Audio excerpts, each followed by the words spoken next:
Are we going? I'm going. We go. I'm going. I'm also going. I'm I just going. started. We're going. Are we going? We're gaming. We're going. Okay. Okay. Can I? Podcasting in the Big 26. Oh yeah, this is It's the our first first 2026 recording. 1926. What happens in 1926? Roaring 20s. The Roaring 20s. Transatlantic accents were big, I think. Actually, that was more like there the was 50s. How long did the flu last? The Spanish flu. Spanish flu? That was that big outbreak was 1918, 1919. Oh, never mind. 10 years before, roughly. Oh, Francisco Franco becomes general in Spain in February 25th. I'm sure that's fine. It's just before the Great Depression. Everything's good. We're all wearing our flapper outfits. We've got our Art Deco. Assassination attempt on does- Italian fascist leader Benito Mussolini fails. Damn. When does World War II happen again? Like another 20 years.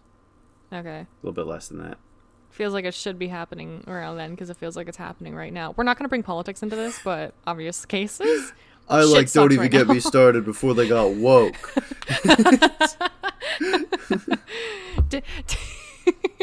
It's so woke to be for human rights, but like whatever. It's crazy. Yeah.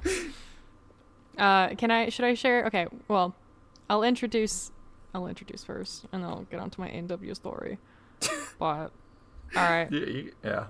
Okay. What? I told you I had a story that I wanted to share about the worst A&W I've had. Did you? I missed that completely. You said that. I was talking about that earlier. I was probably letting my cat in or out. It could have been. He says, hi, dear audience. Just... He's in my lap. Oh, He's watching. Hi, Jack. Hi, Jack. Baby boy, precious boy. He's helping. Anyways, continue. I'm sorry. Yeah, no problem. I'll just start by introducing. Hello, everybody. Welcome to Don't Even Get Me Started. 2026, guys. We're in the new year. It is January still, but this obviously probably won't come out in January. But we were trying to get one out beforehand, before it got too late into the first few months. But yeah, I'm the host today. My name is Ray. With me, as always, are my co-hosts Ethan and Connor. Hello. Say hello. What is this voice you've been doing? Don't worry about it. Okay, I heard it when I came in to call first, and I was okay. It doesn't matter, but anyways, just for preface, for information, I'm currently dog sitting at a different house today, and there's no space for me to be at a desk because there's no desk really at my availability.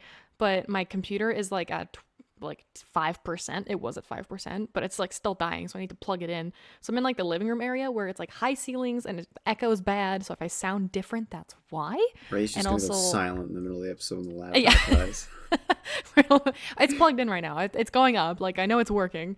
There's also 3 dogs here, and they do like to chew on toys and bark and fight each other, so if there's that in the background, I'm not running a dog fighting ring, just giving you heads up there. It is purely because I'm trying to dog sit these dogs, and you know, you can only do so much. You gotta let them fight in their natural habitat. But yeah, I was gonna share, I just drove back home, which is about an hour away. So I spent about 2.5 hours driving back to my house, grabbing my microphone, because I left it at my house, and I left for this dog sitting trip last Saturday, and for context, it's a Wednesday.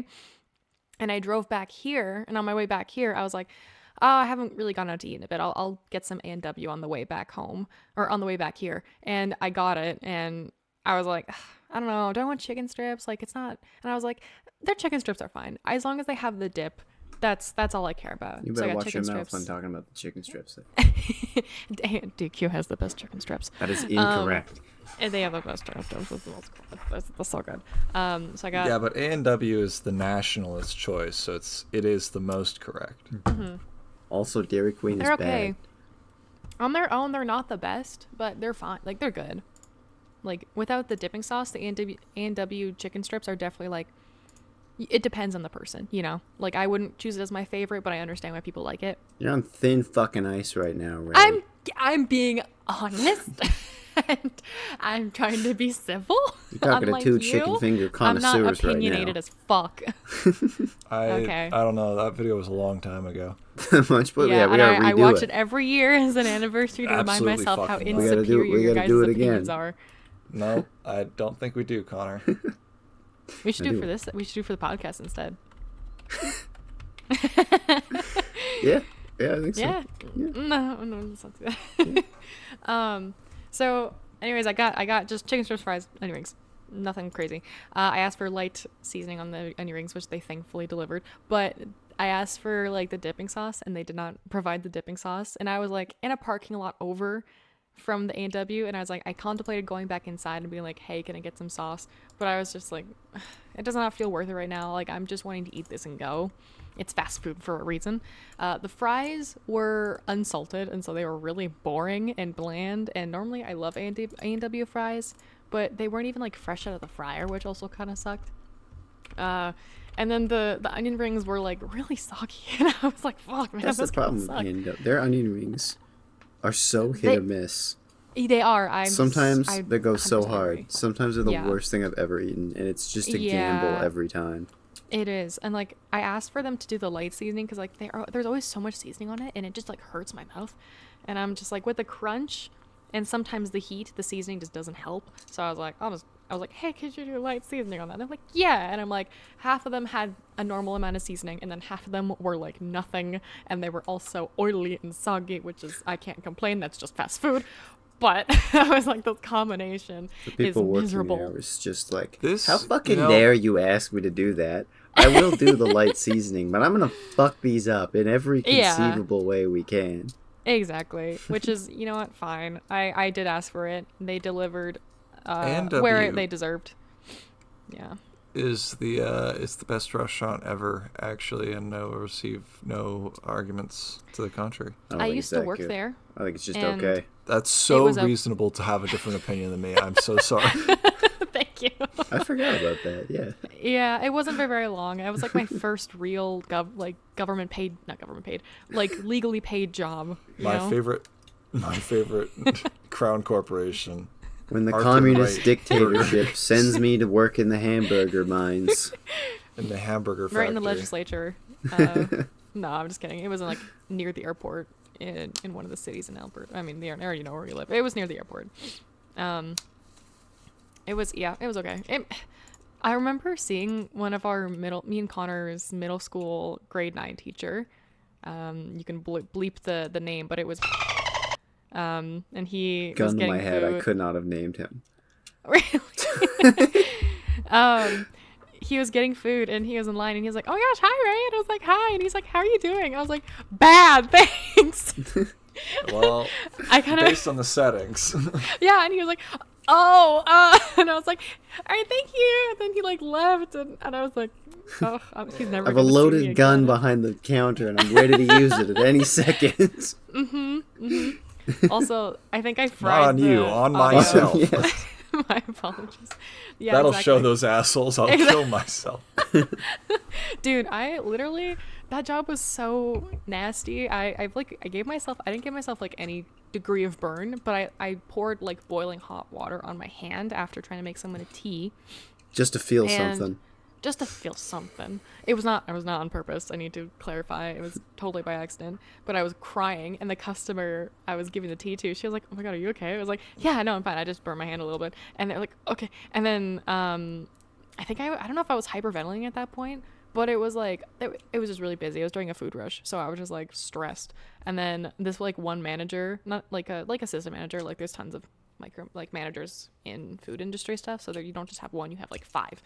One of them who got mad at me for something I did that I could barely remember, which was justified at the time, but also I had to do it because she wasn't there. Managers are never correct. No, they're not. It wasn't like a make or break thing. I didn't get anybody in trouble, thankfully. But I already quit at that point, so I was like, what are they gonna do, fire me? And they didn't. But she took me to the back and like put some burn cream on my hand, and she was all nice to me, and I was like, literally like a few days ago you were yelling at me for like doing what I had to do because you weren't here to help us. So I was like, I'm so excited to leave. And then I went to a different place, and it was awesome. I love that job. And then here I am doing adult jobs. Because where's the whimsy in life, you know? My favorite adult job. Yeah, you don't get burned in the Podcasting. hand anymore. Yeah, exactly. I can fix that. I can Yeah, show up at your the house- sort your of burn your hand. I can fix that. I can show up. You're working with the hot water. You want to come to the hospital Yeah. to burn my hand? Yep. We're gonna. I feel like you're probably gonna get really good care at a hospital. I mean, if you're gonna get burned depends. anywhere, It's gonna be at a hospital. It could be at the. I work at a clinic and a hospital. Viewers. So if you came to the clinic and did it, there's nothing they could really do for me. I mean, they could, but it's a hospice clinic, so it's like I have to go Fucking upstairs. slap some aloe, spit, maybe rub some dirt on it. Yeah, literally. They can tell me to go fuck myself because there's a Honestly, break upstairs. You so. burn your hand. Just go outside, roll in the snow. I could do that. That sounds would work. reasonable. I am near the That front would door, not so I work. could definitely You do. would. No. Don't do that. Don't do that. Actually. That's not proper first aid of burn for treating burns. you've heard it Well, here, gave folks. me- Stick your hand in snow when you burned your hands. That's an Ethan. And I'm gonna do no, that. That's an Ethan Don't advice do it. special. You should I'm cool the absolutely gonna surface, do but you that. should not do it with like direct contact. Uh-huh. Yeah. Well, I don't remember the exact burn treatment right now. I'm gonna be honest. that's I okay. don't I don't remember. either. I've burned my hands so many times, like on various things. I never learned how to fix any of it. Yeah. Actually, isn't it just running cold water? Hold on. For the most part, yeah. I can't remember what you do. We with want to worst spread burns, good though. first aid information. I don't remember. It's been a while since I got first aid certified. I think it runs out about now, actually. I don't think I've ever been first aid certified. I've had Sucks the because I got to apply to a bunch of jobs and I got to be first aid certified for it. And I think it Boo. just ran out. Dude, doesn't it? It's only like a day of stuff, right? Like it's a day class. that It's you 2 take? days. Well, I mean, maybe there's 1 day, but the one I did was 2 days. That's tough. That's a tough life you live. And it was ran by one of the strangest men I've ever met. He was very nice, but he was very strange. We like those kinds of people. He was funny. I think. And then he would radically Yeah. change directions. He would be telling a goofy story, and then he'd be like, "I saw a man beheaded once," and then it would just go off about that. God. And me and my friend who did it with me, we like looking at each other like, "Oh shit!" Here we go again. Okay, folks. Very important. If you or someone around you is burned, I like it is classic thing with first aid. Step 1, stating the obvious: move away from the heat source. Step 2, cool the area with the burned area with gentle running water. Avoid using ice. Yeah, so I was wrong. Remove clothing and jewelry unless they are stuck to the burn. Cover the burn with a clean non-stick bandage or cling wrap. Avoid popping any blisters that may be there. And avoid applying any greases, sprays, butters, ointments. They will trap the heat. Put butter on your burn. You hear it first. If it's serious enough, call 911. Like if we're looking at like 2nd degree, 3rd degree kind of situation, then yeah, and especially if it's on sensitive areas of the body. All right, and speaking of burn victims, Ace Attorney. Yay! There's no burn victims in this game, Yay. unfortunately. Just the second one. Oh, Yeah. dang it. There are. Then why are we Victims, even period? doing this? We'll learn 'cause- first aid for other types of Yeah. injuries. Yeah, like a bomb, or I'm trying to think of what else happens. It doesn't matter. We'll figure it out. Okay, so The first step of first aid is call 911. Get first thing on a emergency first date you do services. is call 911. Yes. First aid. Where did first date come First from? date. I heard first date from you. That's what I do on a first All right. date. Call 911. Call Yeah. 911. Help me! Oh, man. I don't know what I'm Not a call- doing. Help! Your partner's just like, or your date's just like, dude. Okay. And should I leave? Like, you look. What do I do, officer? I need conversation ideas. I don't know what I'm doing. I must be I'm hard of hearing. floundering. I heard you say gothicer, like a goth officer.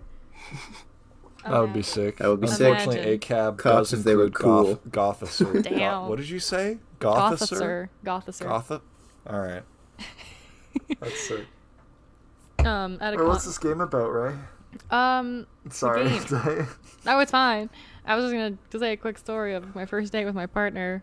We were in the woods in the middle of nowhere, and he was like, "Why did you pick this? I could have killed you." And I was like, "I could have killed you," and he was like, "Good point." But anyways, Ace Attorney. This is number 5. We've talked about the first 3 in the first Ace Attorney presentation I did.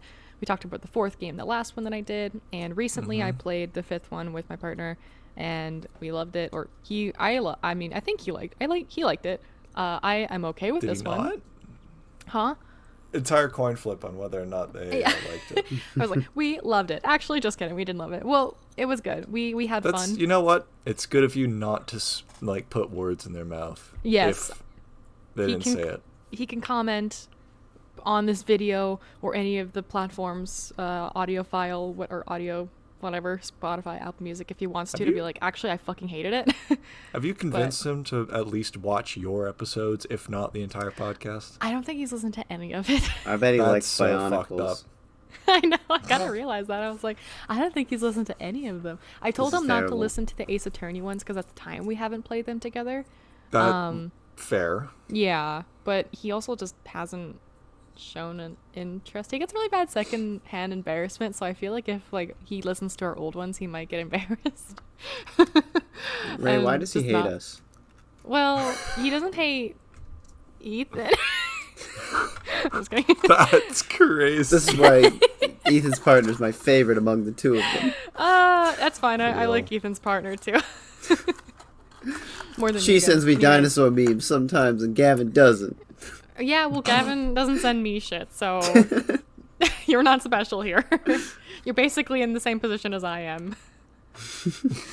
In every way possible. Okay, so Now that the grievances have been aired, Ace Attorney. and we are 16 minutes in. Oh shit. That's not that long. That's okay. pretty good for us. It's on. Well, I don't know. I hope the guy that commented on the Twilight video, being like, it took them 6 minutes to start the episode. I hope he comes back and he's like, guys, Honey, I'm you ain't fucking- seen nothing yet. We're You great at haven't seen dilly-dallying. anything. Yeah. Sister, you don't know the half of it. Girl, don't even get me started on it. Hey, that'd be a good Okay. name. And there's also not a billion other podcasts with the same name out there. But Yeah. less interesting. Not motif. a billion, maybe 3 to 4. Yeah, I think I've seen total. like 4. And that's okay. That is a reasonable amount. Okay, we just Yeah. gotta break through and be the one. Mhm, Yes, I agree. I think we have the most colorful and professional.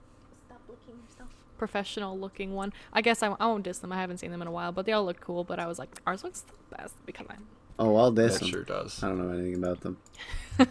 I haven't listened to any of them. I just remember Doesn't matter. looking it up when I was trying to think of a name. Yeah, I guess you're the one who came up with the name. It was pretty. We all kind of came up with it. Did we? I can't remember. It was a solid It's like, brainstorm. Yeah. I think we all kind of threw ideas. I think I took multiple ideas from all of us. I like this one. I like. I the can't final one. remember call what I them- did. I like the abbreviation of Degums. I also like the abbreviations. Pretty good. It's pretty good. Like I whenever I put in my calendar that we're recording, I put the Degums recording. Nice. Deg Yeah. MS. I just put Diggins. podcast. Deg Yeah. Microsoft. Deg Microsoft. Anyways, speaking of Microsoft, Phoenix Wright, he's the color of one of the Microsoft colors. I mean, I guess so. Yeah. This is I game like number you elaborating on the sort of segue there to kind of like try and make the connection, even though it was just nothing. I'm trying. Hey, I'm taking a page from your book, Ethan. This is what you do every single time we need to get back on track. Yeah, it's great. Speaking of getting back on track, let's get back on track with Ace Attorney.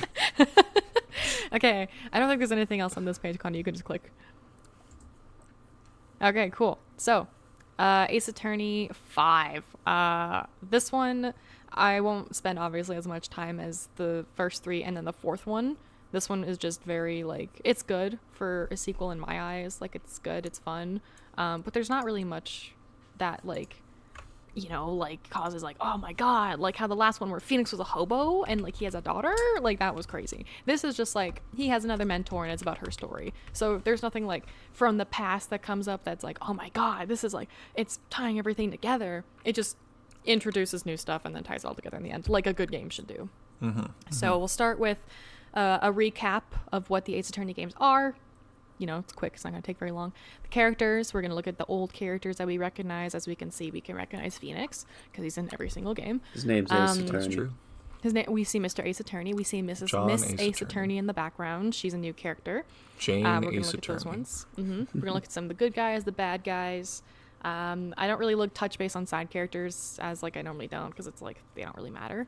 I couldn't find anything interesting about them either. Like the last one I looked at, the last presentation, I had like some memes for each of the side characters, or like some of them.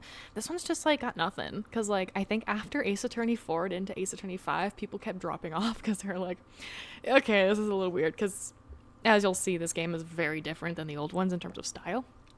We'll look into setting, just kind of setting the tone. The GIF shows it. You've got that's a 3D model. It sure is. It sure is a 3D model. What the fuck is that in my Ace Attorney game? Oh, get ready, because I only want 2 dimensions. Where's my I need second fucking dimension? sprites. If you're putting a model in my Ace Attorney game, what the fuck? Yeah, it's sacrilege. kind of, well, there was 3D animation in the first game. The third game, well, technically all games have 3D models in it because you do examine evidence and they are 3D technically. That's why they're bad games. I only want 2D sprites. They are 2D sprites. There's literally just like small amounts of 3D in the first 4 games, including like the animation, like some of the like evidence videos that you watch are in 3D. Like there's the horrible Clavier Gavin concert video that's in 3D, and like that's a nightmare. And thank God they kept it in the remake, because like I don't think I could play the game if it's the shitty animation isn't in there. But like it's, as we all know, like the art and most of the gameplay is in 2D, but now it's again 3D. So we'll talk about the setting as well, setting the tone, which I think I do talk about the 3D stuff there. We'll talk about the plots a little bit, just some of the main plot points, nothing too in-depth. We'll talk about briefly the DLC chapter. I actually realized I put nothing in terms of pictures for it, but it's not really interesting. It's just kind of like whatever. And then this game introduces a lot more psychology in it, because we'll come to know that a lot of these main characters that we get introduced to are psychologists as well as lawyers. So wild shit. And then we're gonna finish off by looking at the gimmicks, which I don't know if you guys remember the gimmicks being like, Phoenix has his Magatama where he can tell if people are lying. Apollo has his power of perception where he can see people's nervous tics and point them out to get them to tell the truth. And then we'll have psychoanalysis, or the mood matrix, which is what the new lawyer comes in and brings as her motif. So you can move on to the next slide. We'll talk about those. Let's talk about this recap. So we got lawyers, as per usual, with names related to mythical beings or gods, basically just fighting for their lives to save innocent people, their clients, against basically impossible odds. And after they win, the cycle of the whole thing starts over again, and everyone realizes after the trial is finished that lawyers are scum. Not prosecutors, just lawyers, just defense lawyers. I mean, that's just true. Mm-hmm. It is just true. I mean, who wants a defense attorney? Maybe by the end of this, they'll change my mind, but after that, I'm not convinced yet. By Ace the next Attorney. game, I don't know. Yeah. So we have a typical boy. We have Phoenix on the left. We got Apollo in the front, and then we have Athena on the right. So I think I've talked about Athena before briefly, but you guys never really saw what she looked like. I'm sure Ethan maybe has, but Connor, I highly doubt, looks at Ace Attorney stuff in his free time. I know some things. Yeah. This game was the first I game refuse introduced. to look at anything Ace Attorney. I'm actually blindfolded right now. Oh. Okay. Next time you do any presentation in general, I'll just make sure to gouge my eyes out and then put them back when you're That's done. real. It's understandable. Good. Hey, if Ace Attorney sucks, Star Wars is not worth anyone's time. So, That's true. so this, yeah. Thank you for agreeing with me. Finally, goddamn, it took forever. You're supposed to start crying at that, dude. No, Connor's too weak. He can't cry. Never Boy cried doesn't a have day any in my life. emotions. Lost his tear ducts in the war. Yep. Yeah. Back in my day, we never cried. Monsters versus Aliens reference, Ethan? It's crazy. I can't believe you noticed. I did not understand that. I see Which something one of a was it? man of culture, though. The general in Monsters versus Aliens. General That's what he- Warmonger, or General Monger, I know. W.R. Yeah, Monger. Monger. W.R. Monger. I remember. I remember. Literally says that in the movie. What does he I say? remember now, but He I lost haven't his tear seen that ducts in the movie war? in probably 15 years. A decade? Right, It's probably. a good yeah. movie. Monsters Yeah. versus Aliens I thought it was fine. I think it's great. Banger. What do you mean? Don't rush me, Katie. Is it? No. Is it in that one? That is I think indeed it that is. movie. Yes. Yeah. Okay. Good reference, Ethan. All right. Is it Seth Rogen that voices the slime, or? Yeah. Yeah, he voices Bob. Yeah. Dr. Cockroach's house. And then, yeah, he's House. I was trying to remember that one. Mm-hmm. I think that's. Speaking all I of can remember. House, Mouse bites. The House of the Law. Yeah, let's get back into The it. house Okay. of the Lord. No, Instead of this a is not the let's replace- Catholicism episode. Every church with a new court. Real building. No, what? That's worse. Is that worse or better? I think that's a net neutral action. I think that was a purely net neutral action. I think if you were to replace every court with a church or every church with a court, nothing would change in terms of like good and evil in the world. True. We'll just put more people to jail. More innocent people to jail. Okay, that is a net negative, yes. Yeah, that's a net Well- negative. Well, hey, Well, maybe with every church that turns into a court, those pastors and priests that are pedophiles will get arrested and they'll go to jail. We gotta get off this. No, I think we're getting somewhere here. Dude, I think we're cooking. I don't know about you. Okay. Anyways, Ace Attorney, Court of Law. This game came out initially in Japan in 2013, July 25th. And worldwide, it came out on October 24th. This was also apparently added to iOS and Android phones later down the line. iOS being 2014, Android being 2017. You got Ace Attorney on that phone? Yeah, Ace Attorney. Do you got games on your phone? Is it Ace Attorney? If not, I'm not interested. So. Oh, sweet. Angry Birds. That's close enough. Literally, it is, honestly. The main character, Connor, put up the red bird from Angry Bird and put it next to Apollo Justice. They look identical. They have the same haircut. Like they do both have they the have same the haircut. tough. You're and right. And if I'm wrong, then you can slay me down where I stand. But And now, Connor, assuming that you aren't doing this, but continuing with the bit, I want a red circle and a red arrow, YouTube sound effects. It's going to be great. Vine He's boom. basically the same guy. I promise I won't ask for much more else. I don't An know. explosion. Make sure to do the boom vine. the Yeah, vine no, boom. that'll be in there. Vine That'll be in. boom, too. Yeah. Okay, good. Yeah. Don't worry, Very guys, good, I got very good. this. Cool. Amazing. This episode's coming out in late July. Calling Yeah, it now. you should post a a line video- of text that just says, no. And it's just, no, guys, I'm not doing that. No. Yeah, this episode will come out and delay his Transformers video. It's. Eons. I'm working on it. You get I there. believe in you, dog. We believe in you. Haven't been able to work Okay. on it. I was away, and then I was busy. That's okay. It's your fault for being in Vancouver, but I whatever. was. Saw a lot of fish. I can't believe Oh, I that's haven't awesome. talked to you about Vancouver. Yeah, How did I well- forget to ask you about We this? can talk We about it will later. talk about it after. Yeah. Yeah, let's do it later. You don't get that public. I get all the secrets about the fish. I mean, I do too, but like. Oh, don't I feel saw bad. some Well, secret yeah. fish. So secret. So Connor posted secretive, photos you in, can- or in a group chat. Pay to see them. Uh-huh. Okay. Uh-huh. Okay, so this is the first game to be introduced on the 3DS system, hence why it is now in 3D. But it's not all entirely 3D. The game also has a lot of 2D animation, kind of replacing what the 3D animation was for the first 4 games. So a lot of the, like, just little animation videos, like you just put your system down and you just watch them for a little bit, those are all in 2D now. Evidence, I think, is still 3D, but, like profiles, the cutscenes, there's a few other stuff. Oh, the crime scene pictures, they're all in 2D. So anyways, just to talk briefly about the timeline in game, so 2013, 2014 there on that second bar, that is referring to time in the game. So 2013, 2014 in game, in universe, that's when Phoenix Ray goes to law school after finishing an art degree, all for the sole purpose of meeting his angsty boyfriend, Miles Edgeworth. Because Phoenix very did not important. start off by going to law school.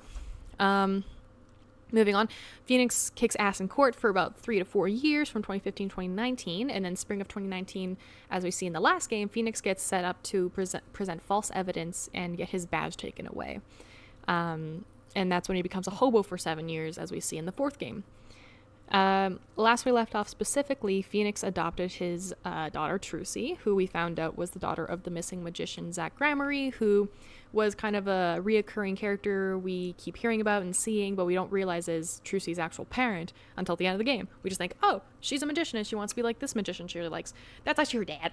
Her birth dad, at least. Her dad. Her dad.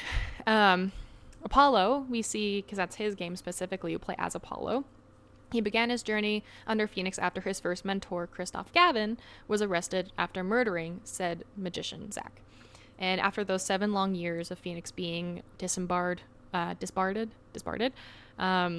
court, from being a lawyer, he was able to pivot from the dark ages of law through his new creation, the Mason system, which was that weird, basically like getting more input from outsiders as the jury to kind of have more say in the guilty not guilty verdicts, I guess. So it's kind of hard to explain, but like he's really coy about it all the time, and then he just kind of like shows up in his little hobo outfit at the end and he's like, you get to decide, your voice matters. And I'm like, okay. Great.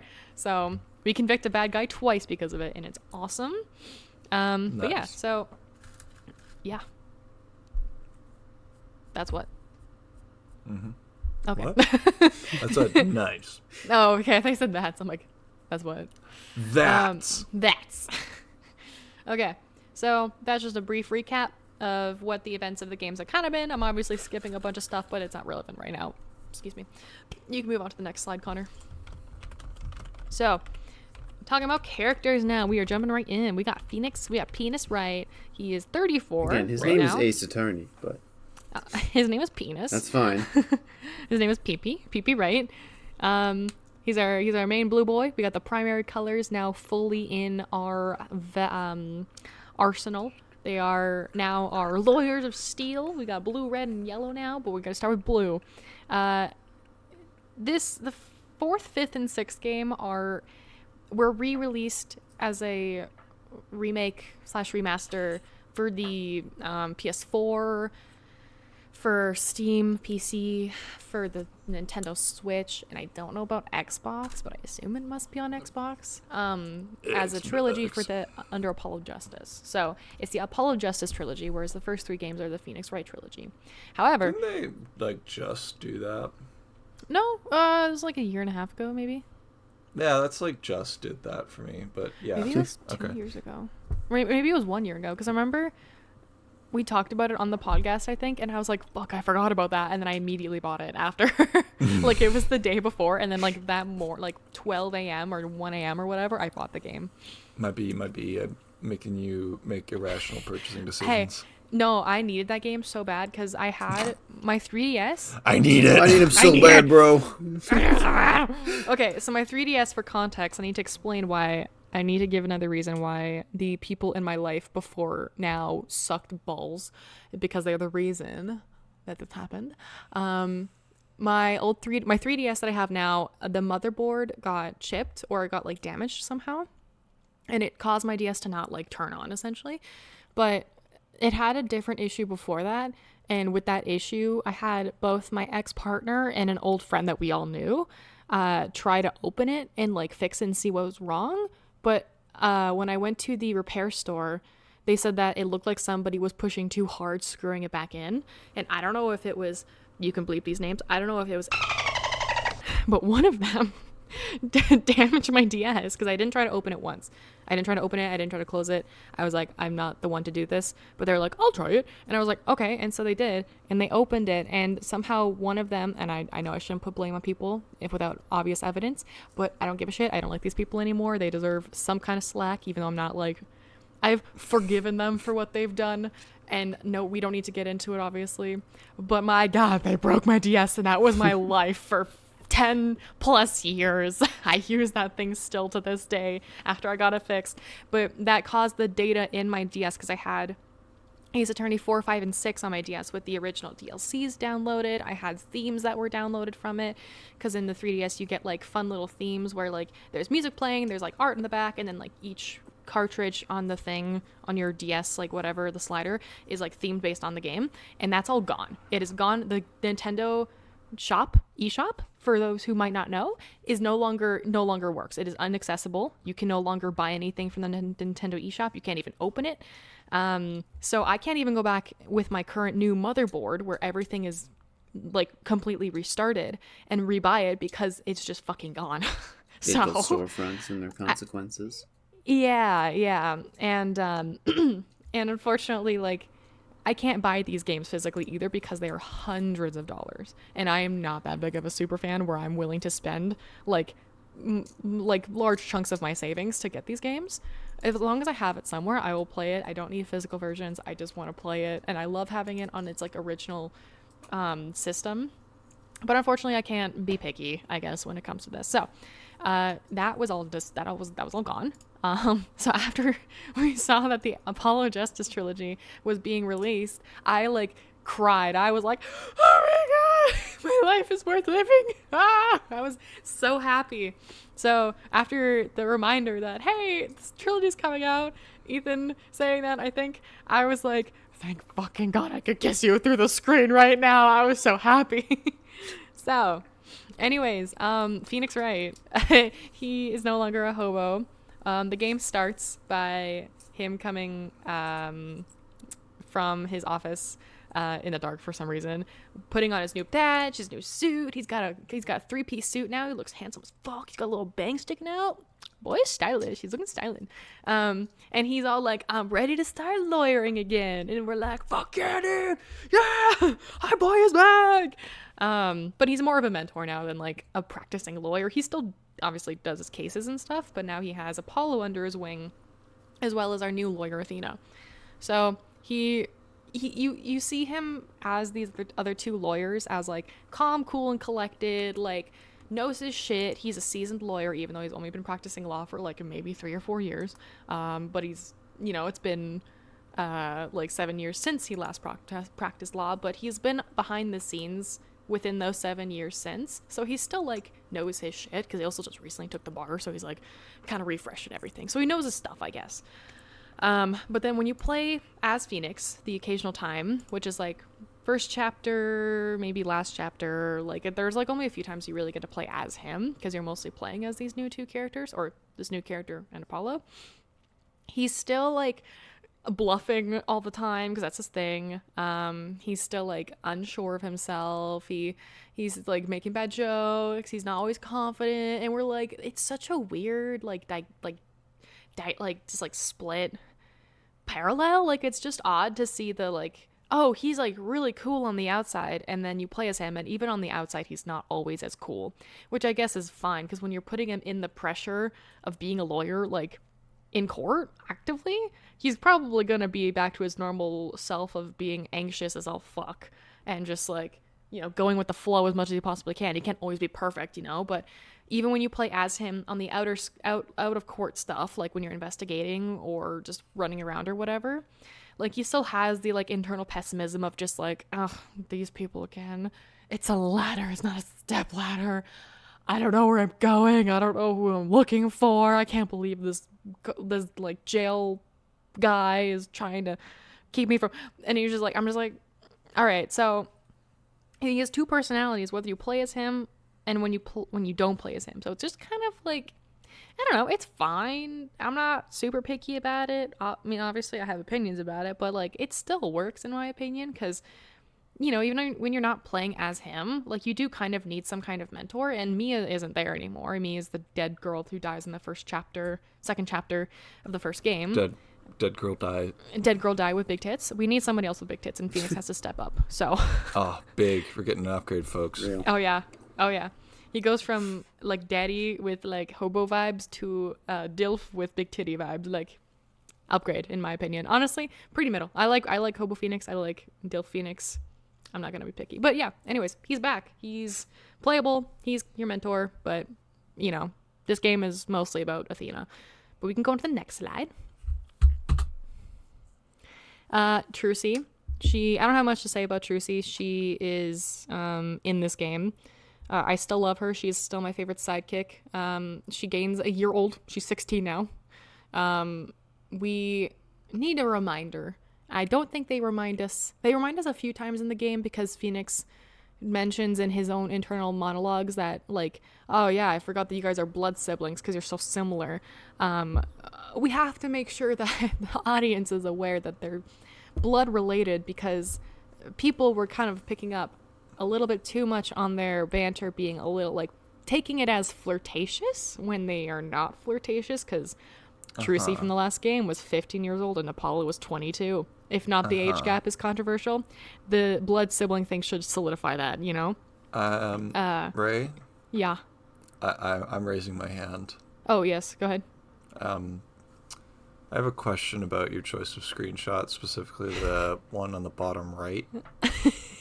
Yeah. I didn't even read What that. the fuck? I wish I'd put a GIF in here. That would have of help. No, elaborate, motherfucker. Yeah, no, Okay. I think you also need to elaborate. I didn't read that. So I was gonna this say was I like her mentioned- little wizard outfit, and then I read that and like, maybe not so much anymore. So Trucy. You can she's still a like the wizard outfit. I do like the whether wizard or not outfit. her panties are magical. That's how I should dress Okay. every day. Yes, you should dress that way every day. Let me see if I can. Well, I'll send Connor a picture to include, but I don't want a picture of Trucy- her magic panties, please. no, it's not that bad. It's literally like pantaloons. It doesn't even look like female panties. It's literally like, oh gosh, I was looking up a picture to try and send it, and of course there has to be one image that's. Okay, I'm gonna steal that from my brain. So Did you Google Trucy- Trucy's So magic brave. panties Ace Attorney? Yes, I did, and most of them are from the game. Most of them are from them. So Trucy, one of her gimmicks from the last game, like one of the chapters you first get to hang out with her, she's looking for her magic panty and Apollo, her magic panties, and Apollo was immediately like appalled. He's like, "What the fuck are you talking about? I do not want to look for these." And she's like, "No, it's for my magic tricks, for my show." And he shows him like these like big pantaloons that is literally like it's like a disappearing hat, but they're just panties. So in that game, one of the chapters was not primarily about looking for them, but it was one piece of a bigger puzzle. In this game, she's not in it a lot, but like when you have evidence and other stuff that you don't need anymore, they typically like to try and like just cycle it out so that you don't have to worry about it, so you know that you don't need it like you don't need to bring it up anymore in court. If you're like, oh, this is evidence that might be relevant, it's not. They just get rid of it just to be like, you don't need this anymore. Well, that's nice. So, yeah, so as a way to do it, they either give it, what they've done before is give unnecessary evidence to Apollo to carry, and Apollo's like, I don't fucking want this. And then if you play as Apollo, you give it to Trucy, and she'll be like, I'll put it in my magic panties, and then they'll just disappear. So you just don't get that back anymore. So, she's not shoving them down her pants. It's literally man. just like one of her magic tricks. That's what it is. I feel like maybe a fucking trash can. But where's the Like, might whimsy work. in that, man? Envelope. Where's the Where's- whimsy in a trash can? I don't know. Yeah. Maybe it's a magical fucking disappearing panties trash can, dude. Is that whimsical for you? Or No. she could use her hat that she's already wearing, That which is famously the See, disappearing Connor, thing. that's fucking mainstream. That's some fucking square. That's some square shit. That's right true. there. I guess I am I- being a square. I'm being lame. I'm sorry. are. I'm not being one of. I'm But not you being can't- cool. I can't defend for the game company making this story on why they decided to give a 15-year-old girl magic panties as one of her tricks instead of her hat. Maybe it was probably for the gag, I assume, like it's funny, but it's also like the appropriateness is not exactly what they first thought of, is my guess, you know? Like they probably were like, this is funny and this is not severely inappropriate for a 15-year-old girl, and we're not thinking about the art consequences we'll see in the future when this game releases. Nah, it's not talked about or thought about. It's pretty, yeah. So, I sent a picture in the general chat, and Connor, you can put it on the video if you want to, but Nope. her panties are comically, they're not hers, they're clearly not hers, is what I'm trying to say. Don't So- look it up either, folks. I'm And not don't look looking it this up. Just you can just look at just play the game. It's You not know, even loading. that's fine. Yeah. So moving on from that, speaking of Trucy's inappropriate representation, incest, we are making sure that the audience is aware that they are still blood related. Just very briefly, I don't think it's mentioned more than once, if at all. In the top screenshot, that's Phoenix's locket that he stole from her deceased father the night he died. hard to explain. Play the game, but he has it as like it's a charm. It's a specific aspect of his costume. Actually, kind of go back a slide if you don't mind. If you can. Always making me slave away. Oh yeah, that's your job. So fucking don't complain about it. On the bottom left picture, if Connor, you can circle. Chain. Yeah, the chain. That's the necklace. Is right in there. You can if the picture in the above. breast pocket, man. You don't have to circle the whole thing. Yeah. You spin me right round. I can hear his mouse. There you go. Yeah. It's right in there. So, That one. yeah. With the comical red arrow. Mm-hmm. Draw another one, Connor. We need at least 3. Maybe 4 if you're really feeling it. All right, seamless transition. Nothing happened in between. Nothing at all. Nope. But yeah. Didn't you finish this slide or? No, not yet. Oh, I know where I okay. left off. Don't worry. Okay. So, anyways, Trucy, she is not as involved in this game as she was in the previous game, which is fine because like your sidekick kind of transitioned from being a underage woman, underage girl to young woman because some of them are over 18 eventually, but you know, anyways, young girl to basically your coworker. So it's less of you working with Trucy or Maya to working with Apollo, Athena, or if Phoenix is there, he'll help you too. So she's not in this game very much. Helping. Yeah, she's a That's helping. what Phoenix sounds like. I'm helping.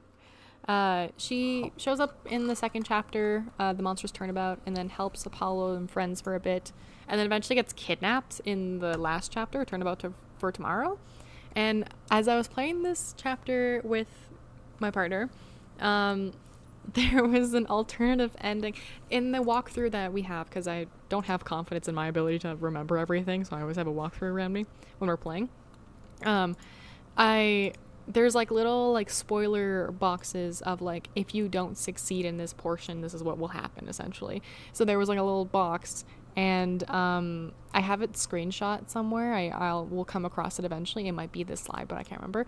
But essentially in the ending, if you fail to like find the true killer or like convince the kidnapper that like, you know, your point is correct or whatever, the description has like it being like the kidnapper disappeared alongside Trucy and all of the hostages, and it's kind of implied that Trucy is killed because that was what the kidnapper threatened her with, of like, I will make sure they disappear forever. And I'm like, okay, interesting. We are killing minors, we are killing people, this is awesome. Stakes are high. This game is M for mature, I guess. So I guess they really wanted to make sure we remembered. For murdered child. For murder what that mystery. like. Yeah, exactly. So yeah, that's Trucy's shit going on. We can go to the next slide and move on to Apollo.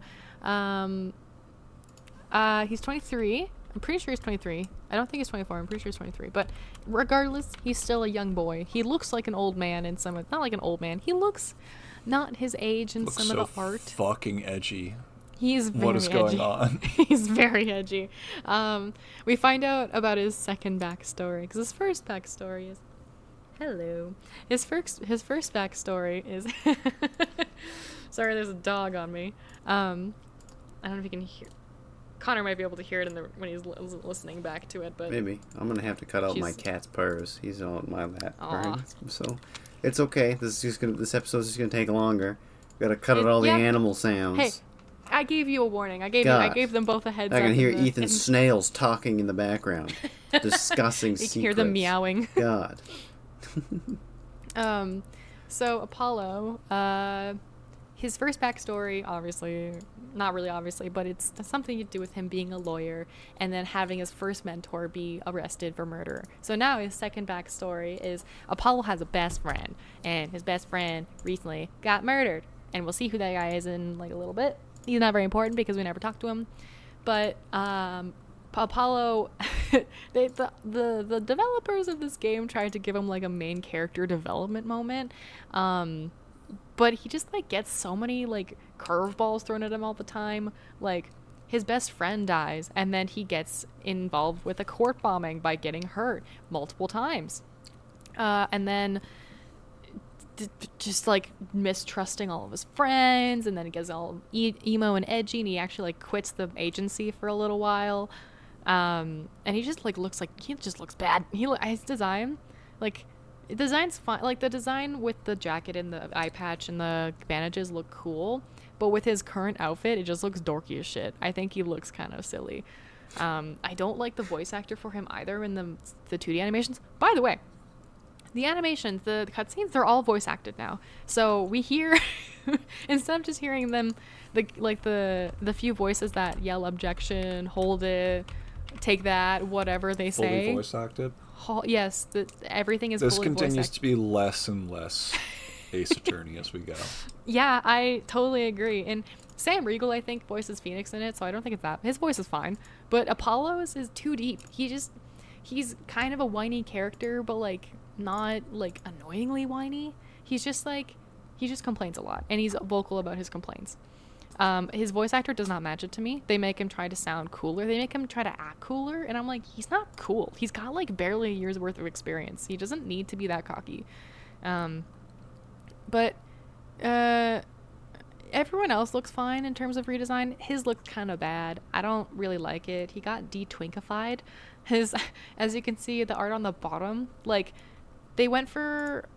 they kept the reactions of each character the same. So, like, Phoenix still has his, like, slumped shoulders, like gritted teeth, like, sweating emote as one of his reactions during court. And it looks okay 3D animated, but it's, like, it's meant to be a 2D animation reaction. So it's going to look comically more exaggerated as opposed to, like, having a 3D model doing that, which is, like, not bad, but, like, if done slightly wrong, is just really uncanny. So Apollo, we can see the first two pictures of him with the, like, passed out with a bloody finger spelling woods. That is just a picture from the crime scene. The ones below that, that's just from cutscenes, but the bottom was a 3D print, the 3D animated one.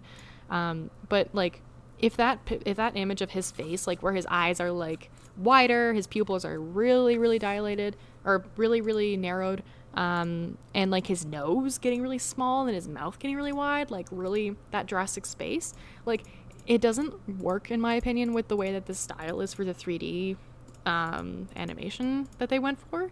It fits really well in the animation and the style that they had in the fourth game where he was introduced, because it was just, like, the art was improved, and it made him look a little bit more, like, proportional to his body and his face. Like, the character models just look better.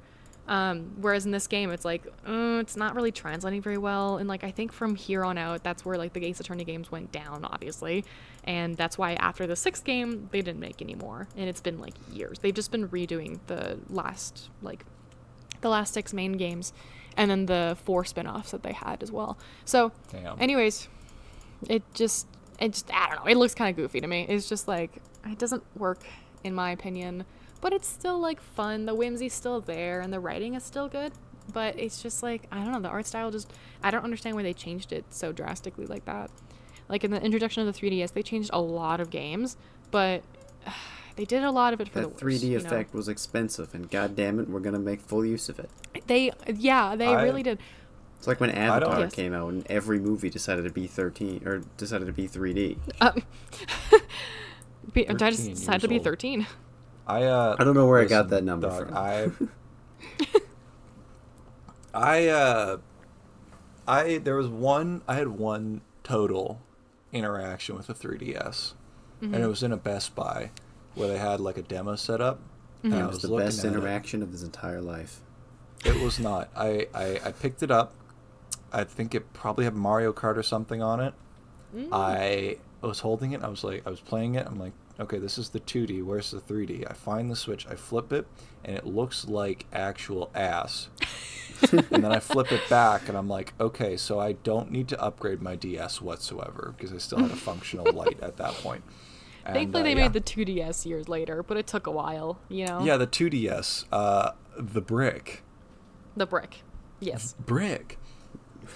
Well, there is they made the dual screen Switch, the two, whatever, the, like, the flip one, like the one where it bends, like the normal DS style. They did make a 2DS in that style too, not just like the unfoldable brick that they made for the first model. Unfoldable brick Unfoldable Switch brick. prototype. The unfoldable brick. That was my nickname back in college. Wow, that's awful. I'm sorry. That's a bad one. I'm sorry. That I would not want to be known for that. It insinuates a non-symmetrical penis at all. Anyways, no, That's it. the 2DS is the 2DS. I Is think know an what that unfoldable means? brick would probably be very symmetrical, actually. but like it's flat. It's like a rectangle. It's not gonna be The like unfoldable squared. brick, a perfectly two-dimensional penis. Gross. A perfect cube. Oh, Connor, did you see it when we went to the mall last time together? That I drew the dick on the etch sketch. And God, it was that's like, not where I thought you were gonna go when you started. Dude, did No. you see that at the mall last time? Me dick out. Yeah, I remember. Yes. You drew an extremely accurate cock and balls on an X sketch at a toy store. Hell yeah. Nice. No Should shame. take- Actually, no, it was a Send it to me. Magnadoodle. Or whatever it was. Yeah. Yeah, it was a Magnadoodle. You're Yeah. right. Yeah. I don't think I could do it on that to sketch. I don't have that much skill. I don't have that much skill. You don't got that juice? No, not for that. That's crazy. I don't have the elf magic, you know. What if you locked in? No. I'm not gonna do that. Nah, I have. Well, at that point, I already got my little lefty plushie. I was ready to get out of there. More righty guy myself. It shows. It shows. I bought Snarl the Transformer. Yeah, and did you? That wasn't. You didn't break that one, did you? No, I broke Starscream.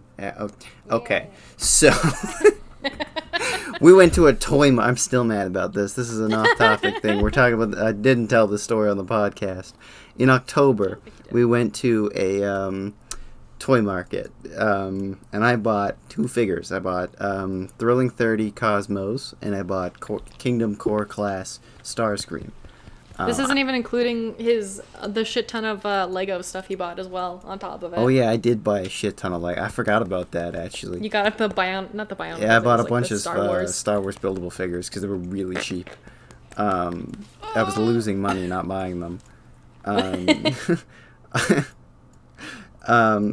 I had the Starscream I bought. One of the null rays on his shoulders are supposed to come off, and I went to pull them off, and that fucker I bought it from glued them on, and they also glued the fins on his feet on. So I didn't break those, but they're supposed to move, and they don't. They're glued shut, and one of the null rays is snapped off. I still have to glue it back on. I don't have any crazy glue. A dumbass. Huh, this fucking Transformer seems like it's got a lot of movable parts. That's not right.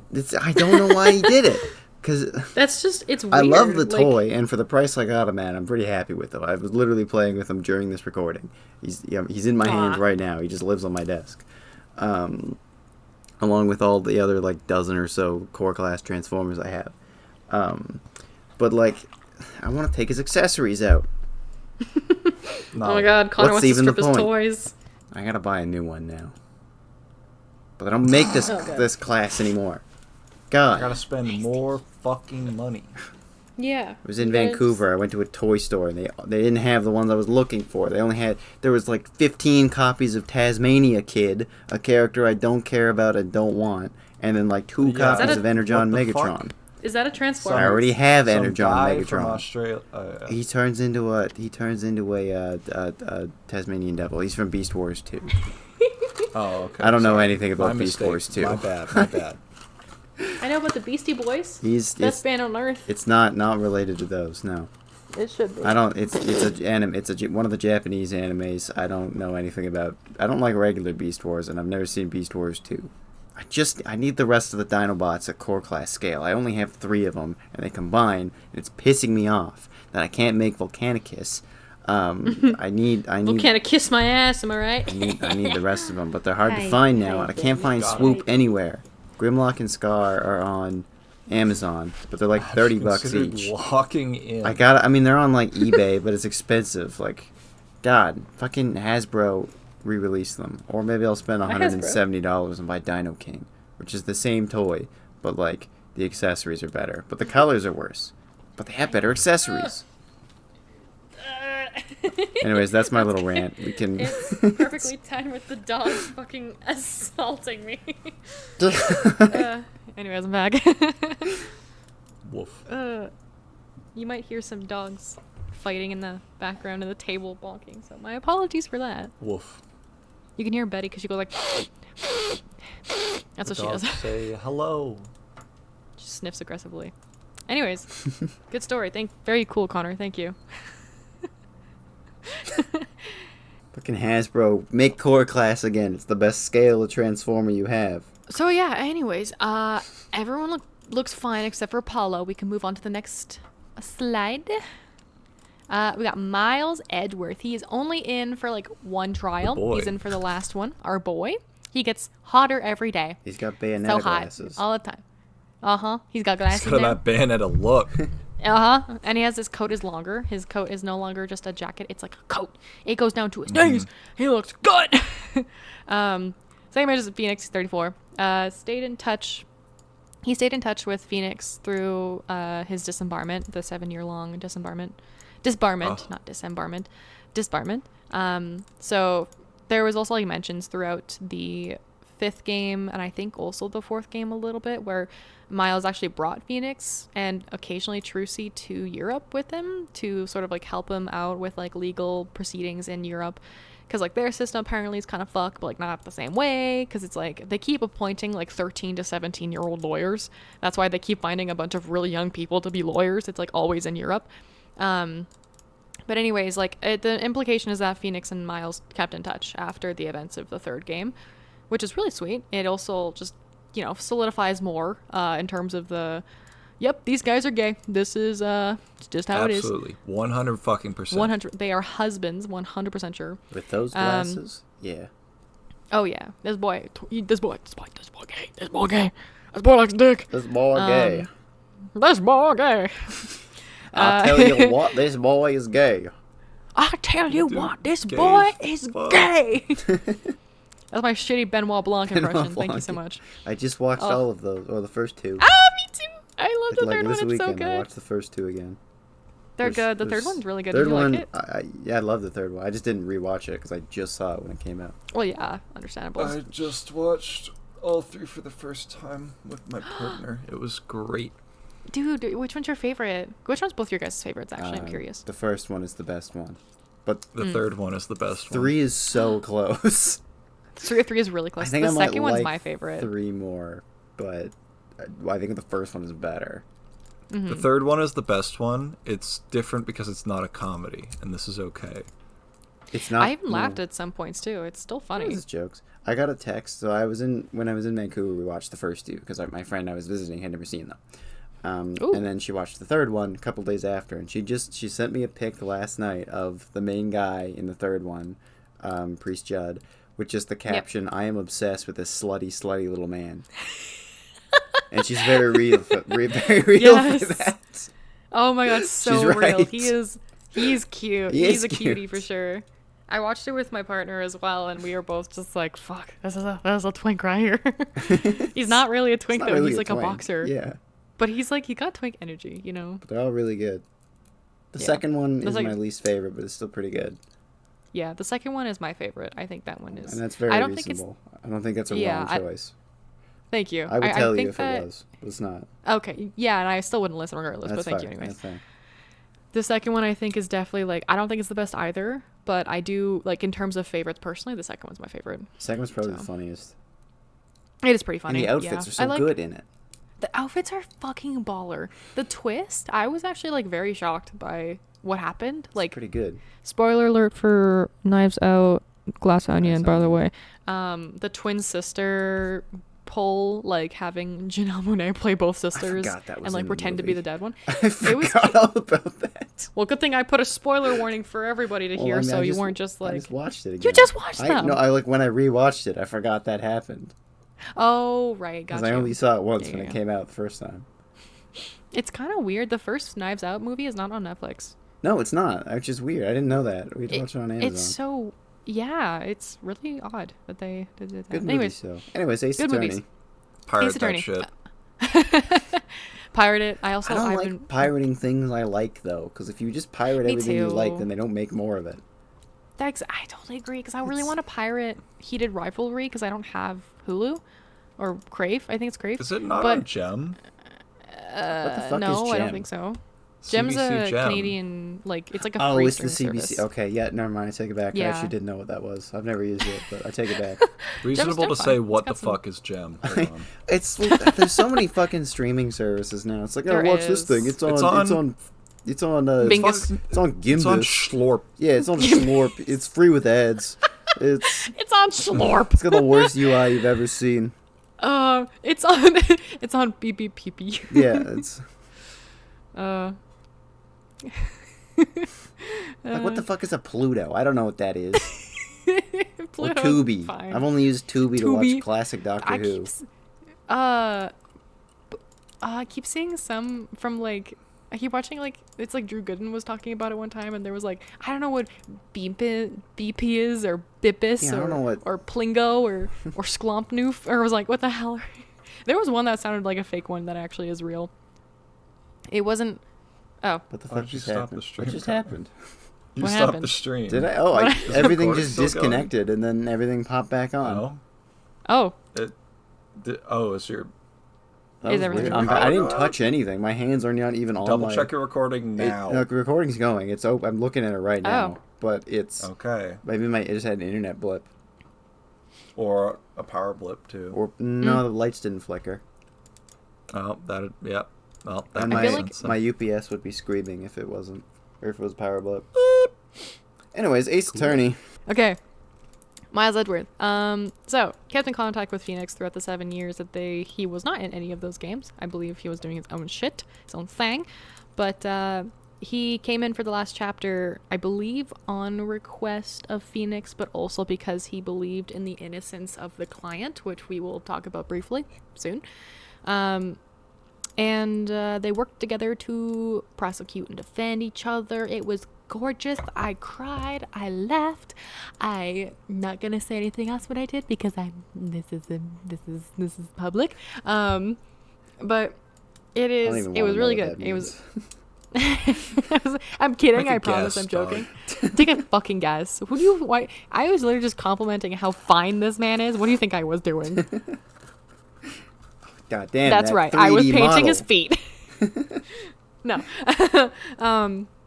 So, anyways, the reunion, very well done. His introduction, he pulled up in a fucking Porsche, I think it was, a red Porsche, and just fucking strolled right into the science center that they were doing the investigation with, investigating in, and it was just, art. So good.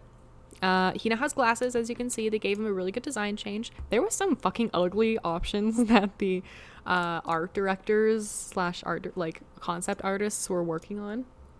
That gave like Miles a fucking ponytail. They slicked back his hair. That one wasn't too bad. They made him look more like his dad. His dad is also you get to play as his dad briefly in the investigations games, and he has like slick back hair with his glasses and stuff. They kind of made him look a little more like his dad and some of the concept art. There was one where they gave him like a fucking pointy ass mustache, like a villain stash. I was like, what a choice. I'm glad they just stuck with what he looks like normally and then just gave him glasses. Simple sometimes is better in my opinion. Yeah, so nothing much else other than he's there to help you out. You only like do one part of the trial with him. The rest of it is back with the original prosecutor. So anyways, great introduction. He's more on your side too. Like he prosecutes like he used to, where he's like really grilling Phoenix on stuff and being like, no, you're wrong, because obviously that's his job and he respects his job very well. But no, it was like beautiful. It was harmonious. It was fun. It felt very nostalgic when it was happening, because you play as specifically just Phoenix and nobody else is up there. And then same with Miles. He's just on the other side. It's just him. It was like, oh my God, it was so good. But yeah, we can go on to the next slide. Miles, good shit. Two other characters that were from the original games that we see briefly. Clybier Gavin, he is the rock star prosecutor from the 4th game. He's only been there for like a trial. I think he comes back briefly. No, it's just one trial actually. I was trying to think if he came back to bring some stuff, but I think it was just one trial. You don't really get to know much else other than like he's just there to guest alongside Phoenix to a legal academy, it's called Themis Academy. It's just about law and whatever. It's like high school law, as like a I don't know, like a fucking trial guy. I don't really know why they're there. They're just there to do like a presentation, I guess, or whatever. But we also get to see like who his mentor was in terms of the like being a prosecutor. But it's not super important. Like it's just kind of like same guy. It was the same. It was him. No, it was a lady that died. She was the victim in the case, but she was like, she's always been like a teacher at this academy. Apparently he went to this academy despite him being like German and he's not from Japanifornia. So I was just like, okay, I guess I think he just, it's called, yeah. That's real. I assume he just like went there for high school or something like that because it's meant to be like high prestige. But anyways, we learned that something about his backstory. His model here in this picture, he looks fine, but in terms of every other model, same complaint as Apollo, it looks bad. Like the expressions that they translated from the 2D art to the 3D art, poor, so bad. He looks monstrous. I didn't put them on here because I didn't have the room, but also I didn't want to go on about it because I knew I would just not shut up about it because it's just so bad. He looks weird in terms of his art for his profile. Again, something about this game, they really like, you know, like the Marvel style, like the MCU style of how they draw like noses when it comes to the CGI characters. So like the Hulk and Thanos, like their noses are small, but they're like higher up on their face. So the space between their nose and their lips is like really like large. I'm not familiar with this, but go off. Okay, so that's just what Josh Brolin and Mark Ruffalo look like. So they kind of remind me of that with that like tiny nose or the weird nose, and then the just space between the nose and the mouth got wider, like taller. And I just don't think it looks good. I'm not a big fan of it. I never liked it in the MCU, and now it's getting in my liberal video game. I'm more pissed than a Republican with the blue-haired person with the pronouns. Like I was like, this is stupid. We don't need this change. I was like, go back to go stick with what you've known in terms of the art style. Did that not translate well?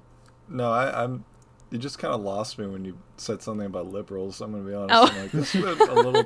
This in is my not liberal where video I was game, this to go. I'm pissed about how the changes in the character models, as if I was a Republican getting mad at blue-haired people with pronouns. Changes in this world. I'm back on board. Yes. You got me back. Okay. Fucking liberals. Drawing nose is weird. Yes, I'm sure. Betty. Betty, come show them how your nose is drawn. And now she's, hi, hello. Oh, she's like on my, oh, okay. Yeah, so anyways, I don't like the art style in this model. It doesn't translate old ones better.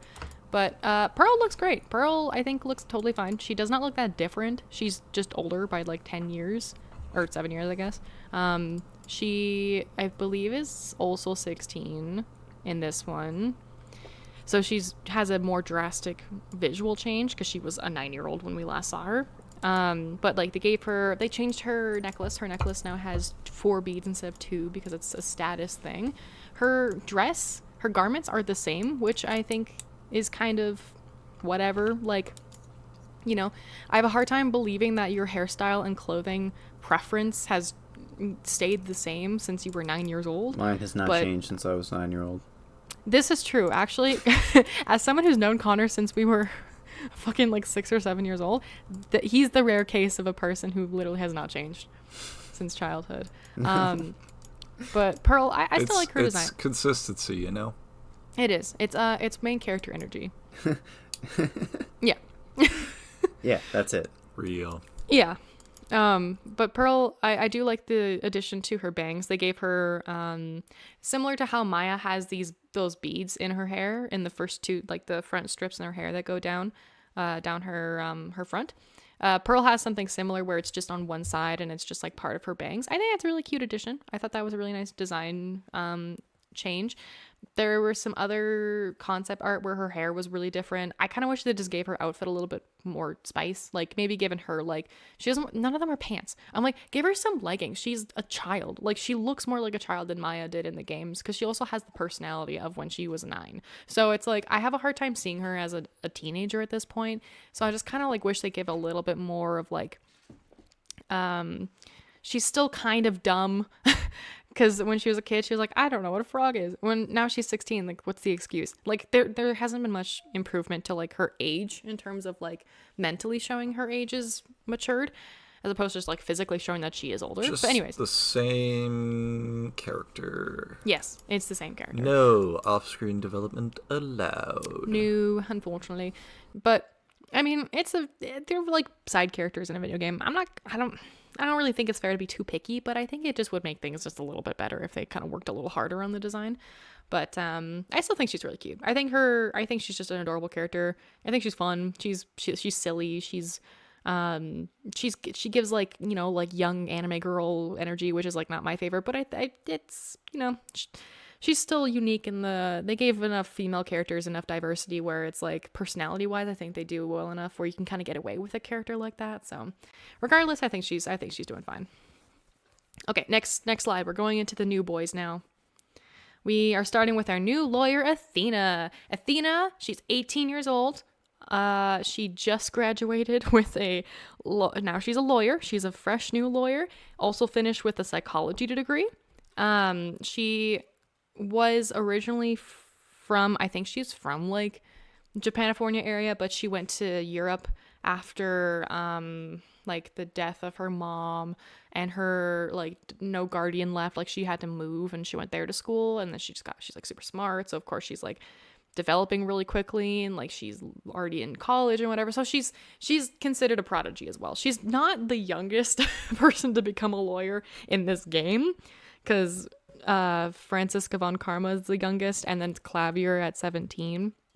Sorry, Franziska was 13, Clavier was 17, Athena was 18. So anyways, still young for, you know, a classic lawyer story. I think her design's pretty tasteful. Classic lawyer story. As if this extends outside of this one franchise. In terms of the Ace Attorney shit, classic lawyer story, you're typically a lawyer by 22 at the youngest. Mm-hmm. So this is a her design. documentary. Yes, it is. Magic's real, ghosts are real. Mm-hmm. We are now in the year of 2027, by the way. I forgot to mention that. But it's next oh year. my god, that's 1 year away. Oh no, I just realized that. Yeah, the future. Oh, I hate it. Ew. Okay, I remember playing this game and being like, this is so far into the future. 2027. That will never come around. No, we'll all be dead by then, and maybe It's still 2018. maybe the new Spider-Verse movie will be out by then. No, it won't. No, probably won't. No, it's gonna get delayed again. Yeah, probably. Batman 2 is the same. But Tomodachi Life Island Living will come out by then. No, I don't get delayed. If you say that and it actually happens, I am going to cry, and I'm going to break into your house and steal your cat. Oh. Gonna have to, yeah. What? Nice to No, just blame him. All right, Be I'll just blame him. mad. I'll just pet Jackie and then leave. He's a good boy. He is a good boy. Say, Jack, it's your fault. Yeah, it is Jack's Why fault. didn't you work harder, Jack? Fuck Why you, didn't Jack. you engage in crunch culture? He's apologizing. Exactly. I'm holding him Oh, right yeah? now. Why He's can't I very hear sorry. Whatever. I believe it. Okay. I'm shaking So- my head to say that I don't believe it. Exactly. I believe it, and I'm shaking my head no. I think her design is very good. She, again, like most characters, don't wear pants, but she's wearing leggings, which is a plus. We haven't got that yet. We haven't got a character who is not wearing pants has ever had before, which is really awesome. We have some improvement. She also like speaks a bunch of languages too, which is just another example of like her intelligence. I do think she's a good character. Like she's not super annoying. She doesn't have any like her motifs and gimmicks aren't like one-offs and then never mentioned again. Like she constantly speaks in multiple languages here and there for various phrases, and there are the characters that do speak other languages, and she's done it where she's spoken with them or like something like that or whatever. So a lot of the stuff that they've given her is relevant, and I think it's well used. I think it's good. She you see a demonstration of her psychology skills off the bat, because you start off by playing as Athena, and she's alone. She's supposed to have a mentor with her, which was supposed to be Apollo. This is in the first chapter, but he passes out because he's injured. And I hear the dog doing something, but I don't know what they're doing. Okay. So she... Betty! What are you doing? What are you eating? Okay, sorry, one sec. Ugh, fuck, she's got something. Dog moment. Causing mischief. Dog moment. Dog moment. This is why cats are superior. Dog moment. The only thing Jack's done this whole time is sit outside my door and scream until I let him in. Then he hops on my lap. Yeah, just like that. And then he leaves. And then he comes back later. And then he screams. He screams at you? Yeah. Yes. Yeah. Oh, sorry, Betty. Okay, so, anyways, I think Athena's good. She's a fun main character. She's primary color number 3, which is awesome. We have the trifecta. But this game is the primary color is woo. The game is mostly about her, though, obviously, because she's our new character. We are learning more about her past. This game is primarily about her past. The first trial is her defending her best friend, which is interesting. We'll see her also in just a moment too, but I think I was talking about her skills. So you get to see her use her psychology powers, sort of thing. Like, she doesn't have powers in psychology, but she has sensitive hearing. That's what a degree gets you, is superpowers. Yeah, powers. Yeah. She has really sensitive hearing that basically like lets her hear the emotions of people. Like, she can hear their heartbeat and stuff like that. So it's kind of, the implication is that like she's really good at hearing people, like how they're feeling and like their intuition, if they're lying or not. Like, so that's kind of ties into what her gimmick will be in a little bit. We'll talk about her gimmick at the end of the presentation, so don't worry about that. But I said she became a lawyer at 19 years old. I meant 18 years old. I'm pretty sure she's 18 because she's 19 in the next game. Doesn't matter. She has a lot of trauma. We will come to see the trauma that she has. But other than that, yeah, she's. We'll talk more about her stuff going on. But I think she's very colorful and fun compared to the other two. So they had to make the girl a little bit more insane looking. Not by much. Like, all of them look kind of weird, but, you know. She's got the main character spike in her hair. Her eyebrows are normal, which is whatever, but she's got, like, you know, some unique aspects about her. She has a little necklace as a robot, which is really cool. His name's Widget. We'll also talk more about Widget in a bit. But, yeah, you can go to the next slide. We'll move on to, I think, the prosecutor. Yeah. Widget moment. We got Widget moment. Simon Blackquill is our main antagonist / prosecutor for this game. And that queer power of yours seems to have offended my fine feathered friend. He sounds exactly like that. I can't believe I honestly can't believe they made birds that are homophobic. That's fucked up. Ethan, all birds are famously homophobic. Oh yeah. All birds are not homophobic. This guy doesn't know anything about birds. Hawk Tua, True. am I right? Hawk Tua. That's what Taka is. He's a Hawk Taka Tua. That's a cool and hip reference for the kids. It sure is. Did I tell you guys that my one friend in our D&D campaign, her character's name is Nala Hawk Tua something, whatever. That's pretty good. Yeah, I suggested it, and she kept it as her middle name. I was like, okay, cool. Because she's a Goliath, so she has multiple names. But anyways.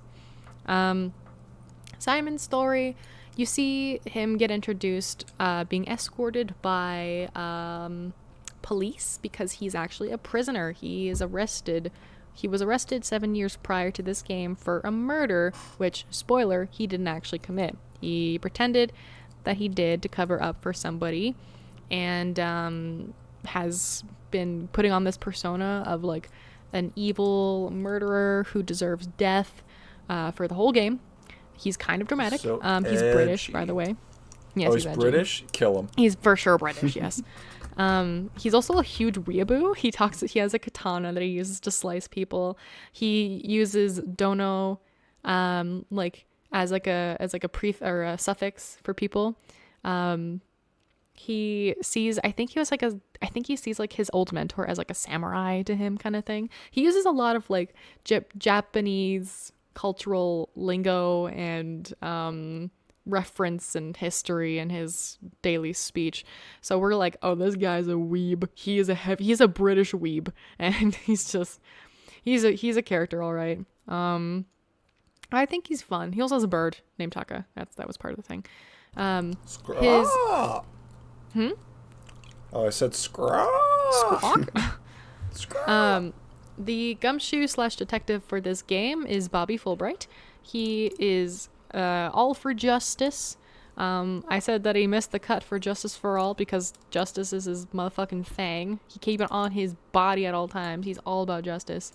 He's strapped up with justice. He's strapped the fuck up with justice. So, given the fact that he's all for justice, he does help out Phoenix and his friends for like the majority of the trials that he's a part of. I think there's just like one where he's kind of picky, but they also like play him as kind of a dimwit. So they really they kind of outsmart him a lot, or at least we appear that he seems outsmarted. He appears to be outsmarted. So he lets a lot of things slide.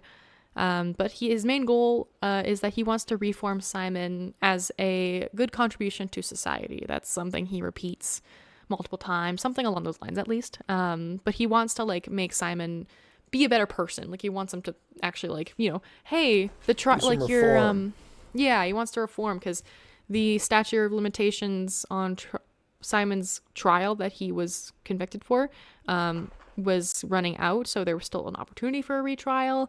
But the motive, if that's why Bobby wanted to do it, is kind of not like clear. But we'll talk about that also in a bit. You can go to the next slide. Right, wrong way, sorry. Wrong way, bitch. Never mind. The wheel on my the mouse. wheel and bus did not go round and round. I hit the scroll wheel by accident. Dang. Darn. You fucked it up. I fucked it up. I'm sorry. We got to redo this entire podcast. No! The whole episode is going to be scrapped. It's worthless now. Keep it real? No. This next slide are the besties. We've got Juniper Woods, which is the girl I mentioned earlier. She's Athena's best friend from childhood. They apparently were friends for a bit, and then they split when Athena moved to Europe. And then when she came back, Juniper was a little bit different. This game, they have like the first trial is meant to be, in terms of like timeline, is like further at the end of the game. So we start off seeing some characters at a state, like we see Apollo injured, wearing his friend's jacket, and then like the eye patch, and then we see Juniper, like really sweet and innocent, like kind of her just normal personality. And then the next chapter, it's like we're gonna go back in time to like a few months ago, and then it's like Juniper is like cold towards Athena, no longer being friendly, and then Apollo is normal. So it's kind of timeline part. I don't really understand why they did that, so it's kind of unnecessary because what the fuck? What the fuck? They made Juniper like really nice and then really mean, and it just doesn't make sense. And it was just a really weird like flip flop. Like I don't think the trial because the first trial is a bomb trial. It's like a murder trial, but there was a courtroom bombing. So it's like, I don't know, like I think it's fine that they did the way they did, but if I didn't play it this way and I played it chronologically, I think it would have been a little bit more effective. I don't really think that how they paced the game was really necessary, but anyways, Juniper is really friendly. She also has like a weird rapid hair growth moment. Like the two pictures of Juniper on the right there, the one on the top is her from the first chapter, aka the future, and then the one below it is meant to be like a few months prior to that first photo, when they first see her for the first time as a teenager. Her hair, like she doesn't wear extensions, she didn't cut it or anything. Like her hair is genuinely, it ends at her shoulders, and then for some reason the next picture of her when she's wearing her normal outfit that isn't her school uniform, her hair is down to like her probably past her butt. Like I don't understand what went into the model. It just doesn't, I just don't get it. I don't know why they did that. It's like, just give her long hair or give her shorter pigtails. I don't know. It's just kind of weird. What if big hair? What if big hair? It doesn't even look that good. Her design's kind of lame. Like, She doesn't. I love her school uniform design. I think it looks great. I think the sunflower pin to represent her her like holistic background. She lives in like a small village. Like that's what kind of like why she looks so woodsy, and she has like a pine cone as like a little clip. She has like That's why leaves she's named after a tree and yeah, woods. she's named after a fucking tree. Like her school uniform with those little accessories, I think is a good touch. Her main outfit is kind of ugly. I don't particularly care for it. She's kind of the new Maya in the sense that she is just accused for every crime she's a part of. So she is obviously innocent of all of them, and she's not a sidekick by any means, but she just gets arrested all the time. She goes to that legal academy and she's trained to be a judge. Normally there's like people who train to be a prosecutor, a defense lawyer, or a judge, and she's training to be a judge. I don't think that's how that works, but whatever. Next best friend we have is Clay Turan, which is Apollo's best friend from childhood. They've known each other since they were in junior high or something. Clay dies before we ever actually get to meet him, but Apollo does like talk about him a lot for like he gasses him the fuck up, and then we just come to see his dead body. Like it's just like what the fuck. Nice. It's like 2 chapters before he dies when Clay, like Apollo's like, yeah, I gotta introduce you to my best friend, and he's like, yeah, you're gonna love him, like you guys are gonna get along really great, you guys are very similar, and then fucking dead. The next one, he's dead, and I'm like, great, awesome. Clay he's an astronaut for GYAXA, which is the in-game NASA.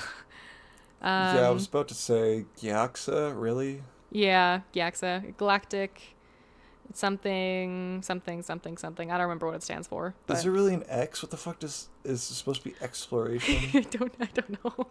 I'll have to look it up. I actually don't remember. They don't even. I think they say the name once, and it's at the beginning. And the director, by the way, is named Yuri Cosmos. Fucking got your aeronautical exploration association here. Is that what it is? No. Well, maybe. I don't know. It's just, yeah, if that's what NASA is, then yes. God damn. Yeah. Like, what? It doesn't even make sense. I don't know. I can look it up real quickly. I actually don't know what it stands for. I don't think they put much thought into it, to be perfectly honest with you. I think they thought of the acronym I think first. they did. I think they thought of GYOT and had a brainwave. GYOT damn. GYOT damn.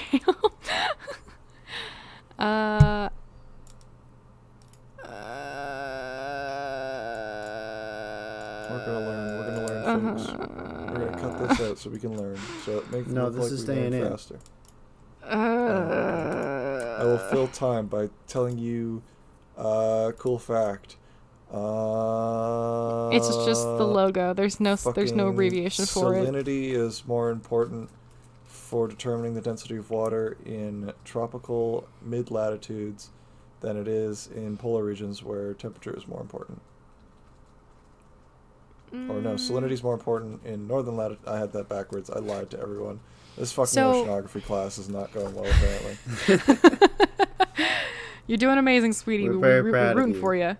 I figured it out the second time. That's good. It's fine. I found where the name comes from, kind of, but it's not abbreviation. The Space Center itself and the company is called. It's a company that runs the Space Center called Cosmos Space Center, but the name GYAXA is supposed to be basically a mix between Gyakuten, which means turnabout. So a lot of the it's a common phrase obviously used in the Japanese version of the game, and JAXA or JAXA, which is the Japanase Aerospace Exploration Agency. Right, So it's a combination. Yeah. That's what it is. I should have known that. That's okay. It's kind of at first glance it's like I don't know what that fucking means. It's a pun off of the word that they use in every single case and the Japanese Space Administration. Yes. Correct. Which is fun trivia, but like a weird abbreviation, just weird. Especially when it's all in caps. It's like I assume it's an abbreviation like NASA is. So it's like okay, whatever. But yeah, the besties are important in their own ways. They help support the main characters. Classic bestie side character moment. But other than that, they're not really, significant or memorable. They're memorable-ish, but it's like they're helping, kind of. I mean, Clay's helping by dying, so it's whatever. But yeah. Anyways, Gives us next more slide. story. Last character slide is the lesbians. As you can see, Woo! one of them is dead. Oh fuck.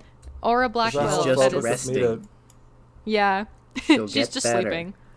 Her jacket just looks like that. For context, audio listeners, she's got severe frontal body wounds, covered in blood. But yeah, she just looks like that. I was so Aura ready for Blackwell. that to go to be like, just for context, listeners, they've got severe frontal lobe damage. That's where I thought it was going. I was trying not to say it like that. Yeah, okay. Okay, so Aura Blackwell is the girl on the top. She has the purple hair, little spiky little ponytail, pigtail things. She's Simon, who's the prosecutor's psychotic, hot, big-tittied older sister. She works at GAXA. She is a engineer. She's killing in the name of women. I don't know if she doesn't kill anybody technically. She is the kidnapper that kidnaps Trucy and threatens to kill her and the other hostages that she held captive in the space center itself. Aura is literally like the most like, she is the cuntiest bitch ever, and I fucking love her. She is abusive Baller. as all hell, verbally and physically. She makes Not so baller, but some people not that's super attractive. baller. She's mostly abusive to the robots that she builds and like takes apart. She has these Connor, robots that follow her around. Don't say it. What? Don't say the C slur now that we've talked about abusing robots. I would never. We're live, dude. You can't. All right, I'm just. Yeah, That's an I gotta warn you. off-air. That's an off-air word. I said it 3 times, but twice of them I Now, don't think tin the skin is Discord picked up. acceptable.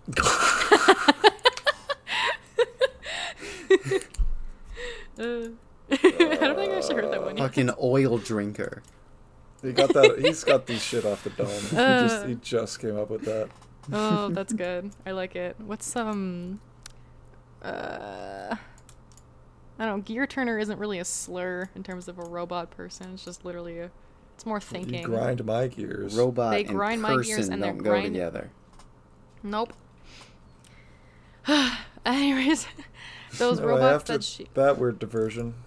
yeah, the robots that she takes apart and puts back together. She beats them up. She takes out their parts and stuff like that. But the implication is that those robots were built by Aura and then given life, quote unquote, and like personality and memories by Métis Sykes, which is Athena's mother, who was really close with Aura. So Métis, she passed away 7 years ago. This was the death that Simon was accused of, was killing his mentor, Métis Sykes. Métis kind of experimented sort of on Athena. So Athena felt like a lab rat to her mom, like by her mom. But the reason why she was experimented on was because Athena has like hearing issues. Like she has really sensitive hearing. So it overwhelmed her a lot apparently and kind of like messed with her psyche a little bit. So her mom tried to like give her certain things to help with it. But a lot of it seemed really abusive to her. So understandably so, when your mother is trying to force you out of your comfort zone to kind of play along with her shit that she's trying to do, it could be seen as abusive. And I think that's fair. I think that's, you know, I kind of agree on both ends where it's like Athena was like abused by her mom, but her mom had good intentions. So it's kind of hard to, but either way, she was a very complicated character. We also never get to meet her or talk to her because she died long before the events of this game. Métis was also Simon Blackwell's, like I said, his mentor. So she was very intelligent in the realm of psychology and stuff. So Blackwell is also Simon Blackwell is also like meant to be a psychology expert. He uses a lot of like active persuasion and manipulation in his tactics as a prosecutor. So that's also something that he like that comes up a lot is like, oh, fuck, I don't remember what it's called. It's like his power of persuasion, I think is just what they call it or something. So he's just very persuasive and he makes the like witness would kind of work with him without having to like set them aside like the old prosecutors do and be like, hey, lie about this and just talk about this. He can just tell people kind of what to do without it being very direct. But, you know, anyways, that's just their thing. So a lot of what her motivation of kidnapping these people was to get the truth out of, or quote unquote truth out of Athena, because she thinks that Athena, who was at the time like 11 years old, she thought that Athena killed her own mother. So she does not like Athena at all. She's trying to like pinpoint her being as the proper killer and get her arrested now that she's an adult. And it's spoiler, it's not Athena, but they do catch the real killer, and she does help with that. But she still goes to jail because she held hostages, and like intentionally was ready to kill them at any point. So she is very and we've all been there for a girl. Oh yeah, for a dead girl, but yeah, we've all been there. Yeah, I'm included. You mean you wouldn't do anything like that for your partner? Nah, you're right. Yeah, that's what I thought. I would do it for your partner. She's cool as hell. Mm-hmm. Yeah. Anyways, watch out. No, I'm just kidding. Yeah. So for nothing. So for characters, it's pretty much. You go on the next slide, Connor. Babe, what if we went to the Gaxa Space Center and took pictures with the little face things? Oh yeah, you can. This is them in an old picture. Little face things. So that's a very alive Métis Sykes and a once happy Aura Blackwill.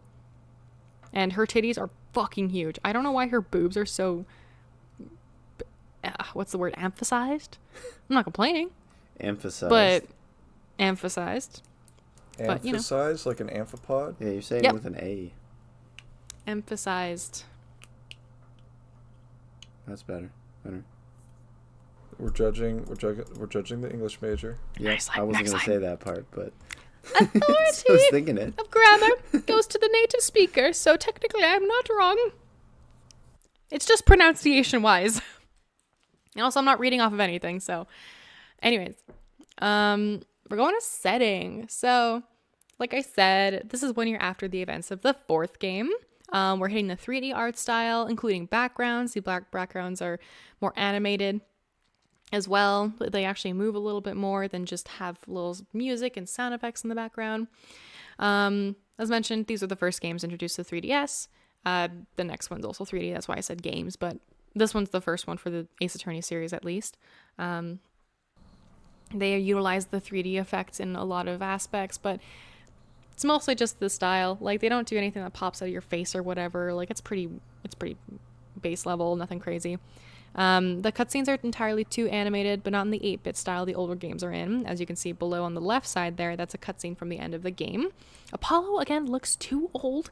He just looks too old. I don't like how he looks older than he actually is. He is a young, twinkish, dumb fucking boy, and I need him to look like a boy instead of a man. He's not a man yet.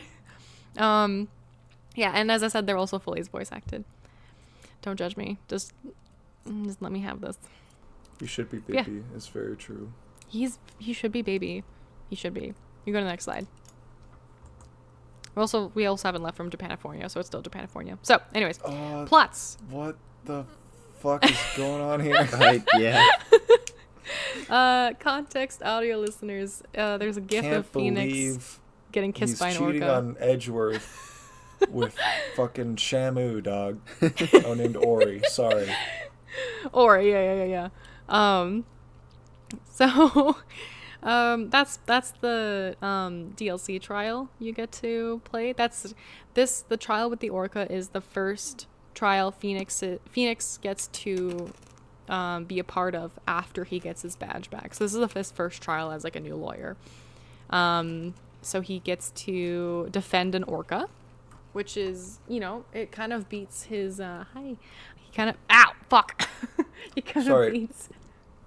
The orca is accused of murder? What crimes did the orca commit? Is this like murder? Blackfin? What is this? Is this literally like the fucking... Like, are we talking about like Tillicum shit? But did no, he rob the orca's a bank? actually innocent. The orca's actually innocent. Folks, once again, putting it on the podcast, the capture and keeping and using of cetaceans for entertainment is unethical and in fact illegal in Canada. Don't do it. And for good reason. Don't keep cetaceans. Go look at them in the wild. Oh my god. Ori here is absolutely guilty. And if not released into the wild, should be put down. I'm being assaulted by two No, don't drink my Oh, Bentley. Drinking You the just tea. drank my tea. Not the tea. Not the tea. Not the tea. Okay, guys, I need you to calm down. And, They're also Ow. these dogs very supportive of cetacean animal rights. They are. That's why they got so excited. But yeah, no, yeah, don't do it, do folks. it. Don't. No. Recent news too. Marine land, they're getting rid of shutting their down, right? belugas because Oh. they can't. They're not exactly shut. Well, they're kind of shutting down, but also kind of just getting rid of all their cetaceans because they can't keep them. They don't know where to send them. So I have to just think keep the them until current they die. plan is they're trying to petition either the Ontario or federal government to allow them to send them to the States. Which That's a great idea. Yeah. I mean, I guess if you want to keep the animals alive, sure. In reality, they should be rehabilitated, but most of them are like captive bred, I think. I don't think you can. Yeah. I don't thought know. everybody loved Marine Land. They lied to you, man. I'm gonna keep it absolutely a fucking buck. That place, from my understanding, absolute shithole. But that's what the commercials said when I was little. Absolute fucking like dog water It sounds like you've just fallen to Ass. propaganda, Connor. fucking place. So did the orca bomb the courtroom? Is that what's No. going on? Or- No, the orca. They think that the orca killed the. This is like for obviously like a marine land thing, so it's like a pirate themed show that they run. The pirate captain / lead actor got murdered, and they Okay, blamed so it they on got- the orca. Okay, so they got murdered and they blamed it on the orca. Now, so they put the orca on trial. They put the property of the marine park on trial. Does the orca ever testify? Yep, multiple times. What does he have to say? He goes or or that's more of a seal. A seal. He was like, I don't know. Like, does the body have a stab wound or something? no, Like, what's the Look at cause that guy. of death? That fucker I'm is so guilty. Curious. He stabbed a man. I don't I'm actually s- know. You Hold don't on. know what the cause of death is? I don't. I don't. Well, Hold clearly on, they hold on. didn't either. If they had anything, it's like, oh, if it was anything like but drowning, then yeah. Hold on. Let's see. I don't think it was stabbing. I think it was like it might have been drowning. Where is the DLC? There it is. And okay, another question: what Uh-huh. year did this game come out? 2013. BLCKFI. 2013. Blackfish came out the same year. In fact, it came out in Brain January. contusion. That was the cause of death. It was at Sundance Film Festival in January, and it was released in the U.S. in July 19th. I think I called it Blackfin by accident, but that's what I was talking about. Yes, Blackfish. Yeah. Watch the Blackfish, game- folks. Very good. This is I'm sending the picture of his the captain's death. He died of a brain contusion. And it was the whale's Spilled out his fault. fucking, Apparently, spilled it out his was the fucking whales. rings like Sonic or some I shit. was about to ask about that. It does. And he just has coins on him. I He's guess. I just don't know. getting out of the pool. He's fine.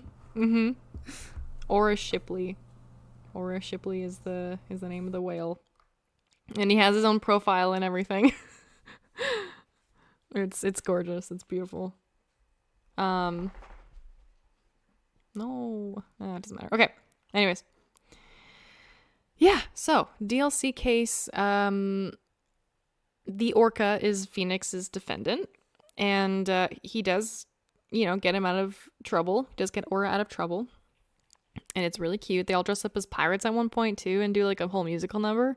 Not really the best, not really the greatest thing I've ever seen. Kind of low on the thing of I could have lived without seeing this and been fine, you know? But yeah, anyways, that all takes place before the events of the game, so everyone's mostly normal at that point. But that's when Phoenix and Athena kind of do their trial together because Apollo's not a part of this one. But the game starts, like I said, kind of in the future. Apollo's all damaged. He's got his emo coat and eye patch on. Athena shows up. She the way that she's introduced is that Phoenix, while he was in Europe helping Miles, he comes across Athena because she's involved in the law scene there too a little bit, and he like talks to her and he's like, oh, I actually run an agency back at home and I have a few mentees. I would be more than happy to be your mentor if you're interested in like, you know, starting your career there. And so she flies in from Europe to Japanifornia to work for him. And the introduction is adorable. When she meets Apollo, she throws a man at him. It's awesome. Another plot being Simon's mysterious past. Why is he arrested? Why was he taking the blame? Where did he actually kill someone? We already know the answer to some of these questions, but that's fine. The courtroom was bombed. That's another plot point. So as you can see in the GIF with Phoenix and Miles, they're facing off in a damaged courthouse. It's fucking awesome. So we'll talk more about those plots. You can go to the next slide. Next slide. We start off with Athena's trauma of potentially killing her mother. So Athena has like suppressed memories of her mother's death for multiple reasons. First of all, trauma. Second of all, she comes to the realization that she might have been the reason that her mom was killed, because her mom was apparently, like, the testimony was given about the event 7 years ago by a robot, and so they're like, Métis fell to the ground and Athena was hugging her, Athena hugged her and her mom fell down. So they're like, oh, Athena stabbed her mom. And then they're like, Athena tried to put her mom onto that like operating table, which is where they disassemble the robots. So under Athena's mind as a young child, she says, oh, this is where robots get better. And apparently, like, Athena had a hard time distinguishing robots to humans. So she was like, they're both living beings in her eyes. Therefore, their parts are pretty similar.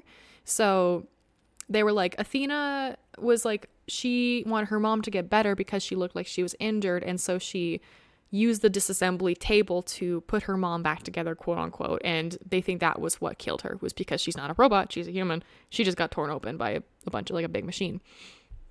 You can click once for me. When Athena, at the beginning of the game, Athena goes through like a panic attack. And when her widget, her necklace, has like 4 colors to indicate her mood, her general mood. There's like green for happy, blue for upset or sad, red for angry, and then yellow for excitement. And when she goes through a panic attack, her widget shuts off because it's like she's feeling so much fear and like trauma that it just completely does not register anymore. And it's like too complicated to really put it on there or whatever. So she goes through a panic attack in the first trial because it reminds her of the trial when they were trying to figure out who killed her mom. And to her, there's a cutscene with her on stand trying to speak, but everyone's face is like blotched out with like ink or something. So she has like a really bad memory of that, and that causes her to get panicked because she's in trial but alone. Like, she hasn't been alone on trial. That's why it happens. Later on, when you're trying to figure out who might have killed Métis, because they're trying to prove that it wasn't Simon, because Simon was the person who got prosecuted as the murderer of Métis, and they were trying to figure out who might have done it, and at the detriment of trying to save Simon, they accused Athena. So a lot of bad shit happened. Athena was like, fuck, I was the one who killed my mom. So another case of the black Cyclops, which we're able to see because Phoenix has the Magatama on him still, but when you're trying to talk to her about like what's secret, like what's holding her back, like the Cyclops appear and the black ones are meant to be unopenable, like you can't actually crack them, which in this game it proves it wrong because you do end up actually unlocking them all, but it's mostly to like you see them on her and then you see the middle one like jiggle, so it's kind of like it's kind of like maybe we can open these. We just have to, the consequence of opening them is that you completely, like, you mentally break the person. So after Athena has these locks on her soul and then you unlock them, she's like destroyed at that point. But she ends up, like, despite being an 18-year-old woman, and I guess having an understanding of psychology, she's able to, like, overcome it eventually and, like, be like, I might have killed my mom, but I have to live with that guilt. And I'm okay to go to jail as long as it means my friend is free, because she was friends with Simon before he got convicted. You can go to the next, you can click twice for me. So she saw Simon as, like, an older sibling, and having Simon go to jail on her behalf was, like, enough motivation for her to be, like, because she knew from the beginning he didn't do it, but she still at that point didn't realize it was her, or she thought it was her. So she, like, worked to become a lawyer so that she can free him. And after finding out she might have been the one to kill him, she was like, I gotta make sure he doesn't actually take the blame for me, because he's about to be executed in, like, a day, essentially, is when they were able to do the retrial. So they tried really hard. They literally they worked through a bombed courthouse in order to free him, and they were able to, but they also had to figure out who the actual killer was, because if it wasn't Simon, it's hard to, see from the evidence there on the top screen with him holding a bloody blade. It's not actually him. Like, there's evidence and it makes sense or whatever, but it's not him. They figure out that it actually isn't Athena, and when Athena, she did use the machine on her mom, but her mom was already dead at that point. So a weird messed up thing still happened, but she didn't actually kill her mom. Her mom was already dead. So it wasn't those two. Who was the one to do it? And there was talk about a character called the Phantom, which was basically like a faceless impersonator who apparently is, I believe it's psychotic, where they have no emotion whatsoever, little to no emotion, like they don't feel actually anything, but they can impersonate emotions because, like American Psycho, like they have enough of a routine, they understand how people work well enough to sort of impersonate being a human being or whatever. I haven't actually seen American Psycho, sorry if I'm really wrong in terms of understanding what that means, but I'm trying to say that this person is, like, mentally ill, like their psychology is different than everybody else. So there's talk of the Phantom from the detective, from Simon. They're trying to figure out who this guy is, and they're like, we don't know who this guy is. So I'm going to spoil the game. We're going to talk about who actually is the Phantom. So spoiler alert for any audio listeners, and for you guys if you really care. I don't think you do, but we're going to look anyways. Absolutely no spoilers. I think we should just stop the podcast here, because I don't want to be spoiled. Yeah, I can't have spoilers. Skip the next 14 slides then. I'm just kidding. No, let's go. Let's do it. Okay. So I think you can click once. Holy shit. Click again? Okay. Yeah. No, Spoiler alert. That again. Yeah. Yeah, in case I forgot.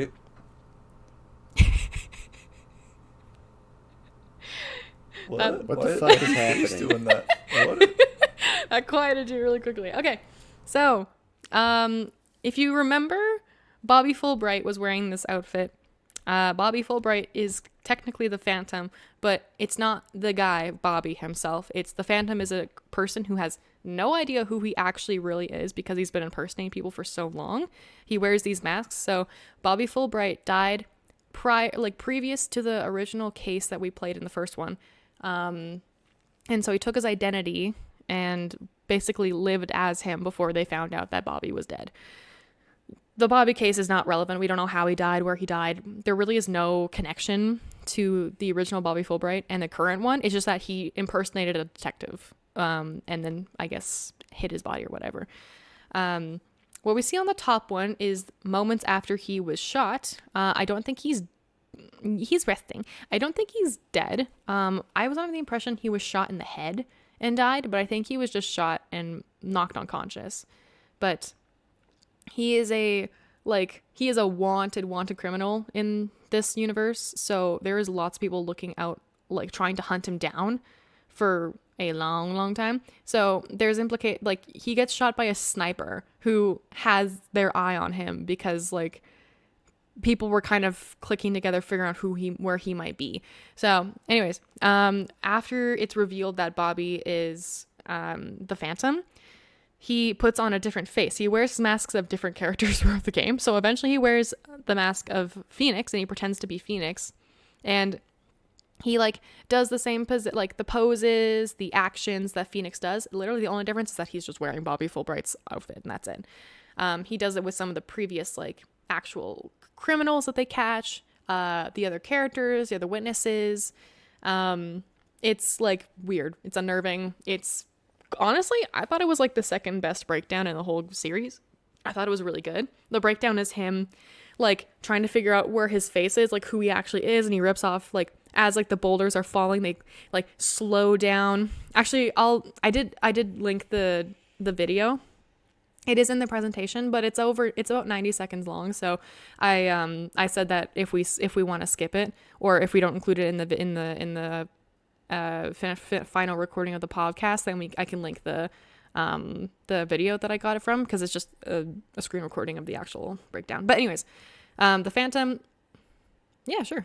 So the Phantom was the actual killer, and it's kind of, he wants this, like, the motivation was that he just wanted this moonstone that they found, like this moon rock, and the moon rock got burned from this, like, when Clay died, the moon rock was like, the container that was held in it, I think was like, either it was lost at the museum or the original rock, I think, was like blasted off into space, because there was like, before like the first incident at the Space Center where Métis died, they had a astronaut who went off into space but nearly died coming down to Earth.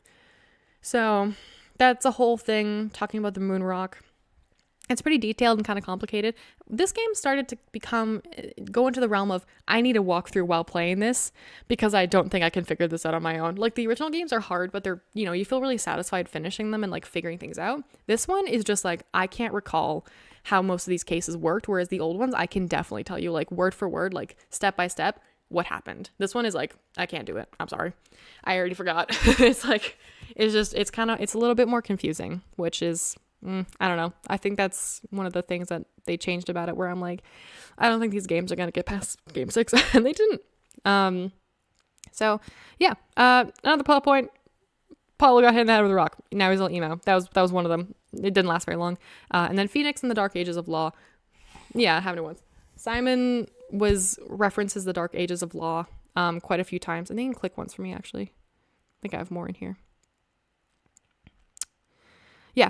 So Simon, he was arrested with not enough evidence, but that was the whole thing. Evidence is everything. Testimony isn't enough. So he was wrongly convicted and put in jail for 7 years when he was actually innocent. So they talk a lot about the Dark Ages of Law, and Phoenix is like, we are trying to get past that. Like, we're trying to fix the law system because right now it's fucked up. So they reference that a bit, which was a major point in the last game. So it's interesting to see that callback, because they definitely don't like forget the past, you know, like they reference events from the past as opposed to being like, you know, getting rid of characters and then never mentioning them or their stories ever again. Oops, sorry. Like they talk about the DL6 incident where Miles' dad dies. They talk about like again, like the Dark Ages of Law. They talk about like the spirit world, even though we don't see any spirits in this game. We don't in the last game either, but like there's callbacks. They call back and they do it appropriately, and I think they do it pretty well. So it's pretty cool. But they do tie a lot of stuff together. Tying things together in terms of like everything from this game, not really much from previous games. The third game did a really good job at compiling the first 3 games together, which was really cool. But this one's pretty independent. I think it like kind of sparked a new era of Ace Attorney, but you know, it didn't obviously go very well. But yeah, you can go to the next slide. Oh yeah, this is what it was. Okay. So this is the quote of Trucy getting kidnapped. So the spoiler, if you get the bad ending while trying to cross-examine Black Quill, trying to convince Aura that her, or cross-examining Aura, to convince her that Athena isn't actually the murderer. The spoiler is the judge stops you and declares that Blackwell remains guilty for the murder of Dr. Sykes, or Métis. The next day, he's executed. Aura, Blackwell, the kidnapper, disappears, with Trucy and the other hostages vanishing alongside her. Athena leaves the agency, while Apollo is completely broken by the events and stops smiling. Finally, you give up being a lawyer for good and realizing your failure. That is what happens at the end. So it's like, you just basically just give up living. It's pretty depressing. But I'm just like, damn, Phoenix, I would do more than just give up law for good. If I lost my kid, I would be pretty pissed. I would probably either what's that movie? Gone? What's it called? What? You're gonna have to give me. I have a particular set of skills. I will find you and I will kill you. Taken. That's what it is. Thank you. Taken. You gotta give us more information than what's that movie. What's that movie? Gone. What's that movie where not Gone Girl, but Gone? Someone wasn't around anymore. They were just gone. I don't know what happened. No, sorry. I was trying to compile what quote was the famous quote. Yeah, if I was Phoenix, I would be is it Liam Neeson? Yes. I would be Liam Neeson. You take it. Don't sound that disappointed. Come on. I would be Liam Neeson and Taken and hunt them down and find my kid. But I assume at this point, Trucy's dead. She's probably gone. Dead. I don't know. Dead as fuck. Yeah. All right, next slide. I think we're getting close to the end. Oh yeah, this is the video of his breakdown. I linked it. I just put it on here because I was talking about it. Hit it. Let's go. Do I have, oh, I don't, that's why. No. Oh. There is audio, it was just quiet for a second. Well, I also had that shit muted.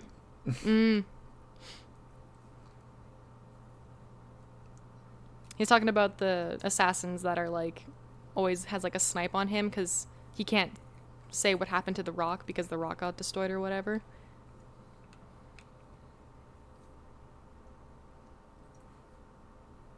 This is the bomber in the first episode. His face is a completely different texture than the rest of his body. This was the killer in the second chapter. This was the killer in the third chapter.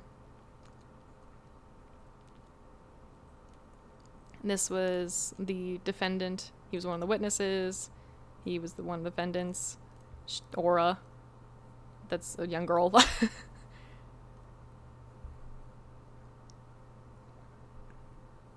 That's Bobby when he's... Yeah. Then he dies. He sort of just fucking dies. Rip Bozo. Mm-hmm.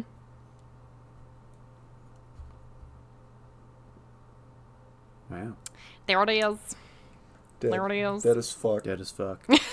Is it fucked? Watchers, the link will be in the description. Yes. Yes. Anyways, great breakdown. Obviously out of context, probably not as cool as if you were playing the game. Yeah, but I have no idea what just happened. That's fair. He just wears a bunch of, he's pretending to be anybody but himself, so he's just trying to, relatable. conceal his identity. Yeah. But it's a cool breakdown. Obviously, Dahlia Hawthorne's is the best one. I think I might have talked about that one in the first Ace Attorney video, but this one's pretty good too. You can go to the next slide. You might play again, but just click again. There you go. Okay. All right, go back. We'll just go back one. There you go. What? It's the oh same. man, did it just show? Damn it! All right, that's fine. The video's not supposed to show up right away. I think I just This is fine. triggered it by accident. That's fine. How dare you fuck this up, Ray? How could you? You're allowed to fuck things up if you want. You're ruining the Thanks. podcast. The duality of kindness right here. Leave Leave me alone, Connor. We're gonna have to throw the whole Goddamn. show away. What? You heard here first, folks. And we just got a new listener. One of my friends started listening. Did we? Yeah. Wow. One of my buddies. What do they She's think of from, it? she likes it. She thinks it's really fun. Wow. She watched one of the Canadian Heritage Minute What does videos she think first. about Bionicles? I don't think she's going to watch the Bionic ones. Friend, you know who you are. Don't listen to them. Yeah, she said she really liked them. She thought they're very funny. There was a specific quote that she said she thought was funny, but I'll pull it up later. Yeah, so the gimmicks. This is the last part, I promise. The gimmicks, we have the Magatama, like the same thing that Phoenix uses in the first 3 games. Then you also have Perception, which is what Apollo was using in the last game. They do come back in this game, which I think is cool that you have all 3 gimmicks available to you. They're used pretty similarly. Like the Magatama, you can use, I think just outside of court. You don't use them in the court room itself. Whereas the perception one, I think, is used in both inside and outside the court instead of just inside the court, because in the 4th game it was just at court. But now we introduce the Mood Matrix, which is Athena's special power, which is just her usage of psychology and technology. She has Widget, which opens up a screen that lets her read people's memories and emotions to figure out where the outlier of emotion is and see, like, if that changes the memory itself. So, like, if somebody is, like, feeling a lot of emotions, thinking about, like, if someone's feeling happy, sad, and excited about seeing somebody that they, it's like a classmate, the kind of thing you would look for is, like, okay, why are they feeling sad about seeing a classmate if they're not on bad terms? And then if you pinpoint it, they'll be like, oh, the witness will be like, well, I saw them earlier that day and they looked really sad. And so they'll come up with another part of their testimony to include, and that's how you find out, like, the truth of it or something like that. So it's not like, it's elaborate and it takes a second to kind of get used to, but it makes sense going forward. I think this video is really short. I think I only did like 20 seconds, so we can watch that really quickly as well. But it just introduces Athena using the Mood Matrix, which I think is a cool animation. I like how her passcode for it is just a little happy face. That's it's pretty password funny. of my phone. Mm-hmm. That's all you need. Oh, good to know. Also, the music for it is amazing. I can't emphasize enough that the Mood Matrix music is okay. awesome. Oh, it's really good shit. Shut the fuck up. That's so good. That's really good. Mid. No! I could do better. No! I like to see you fucking try, idiot. I could do better. I could do better. I could. I could beat him. Okay, well, for gimmicks, I think the Mood Matrix one is the most fun. I really like the perceiving gimmick. And then the Magatama is just classic. Like, I feel like it's not an Ace Attorney game without it, or at least, like, because every game has it, except for the first one because it wasn't in there yet. But it keeps the part of the original Ace Attorney in there, which is really cool. Like, keeping the spirit aspect part of it still there, because now it's leaning more towards, like, science and social science, which is obviously cool. And I like the talk about it. Like, they talk a lot more about other psychological, like, like disorders, personality disorders, mood disorders in the next game. But the next game just kind of sucks ass, so I'm not really even sure if I want to make a presentation on it. I'll maybe do it for, like, a short one or something. You can't do all of the Ace Attorney games except one. But it's just so bad. I don't like it. And we're trying to play it right now, and we kind of quit before the finishing of the first. We haven't even got, like, halfway through the first case, and we already called it quits for a little bit, because I was like, oh, there's a 6th one? I was like, yeah, I told you there was a 6th one, because we were going to play something else instead and take a break from Ace Attorney. And he's like, well, let's start it. And then we played it, and he's like, I can't get into this. This is not good. Like, he was like, let's play it later, maybe. Devastator. Yeah, well, I mean, it's not good. It's hard to explain. I'll explain in the future, but right now, this one is not bad. When we replayed it, I found more things to like about it, for sure. But in terms of design, I'm gonna just be honest, it's not great. I wish they didn't go into the 3D realm, and if they did, just kind of do it better, maybe. Like, do it I don't better. know, like, it's hard.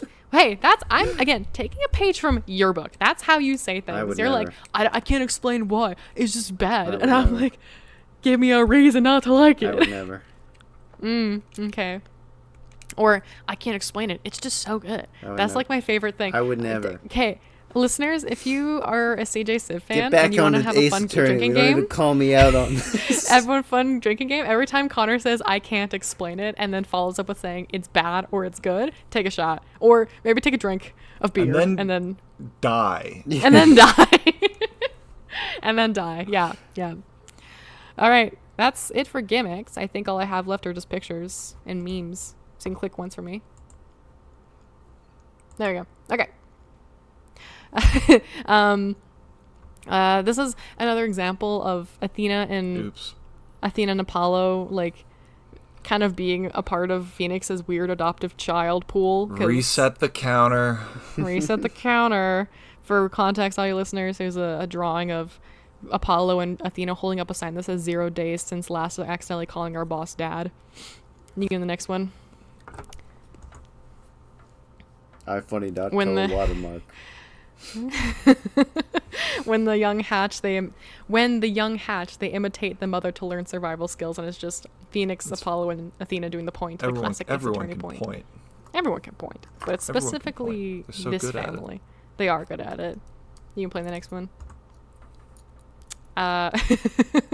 Law husbands meme. This is the mood matrix that Athena has that she uses. It's just, you know, this isn't from the game, by the way. This is just fan art. I don't know if you could tell. You click again. I was gonna send this meme now that we know who all the prosecutors are in this one. Clavier is the only like nice one. Everybody else is just really mean for no reason. I hate including you. Simon. Hello, I hate you. Exactly. All right, you can go to the next one.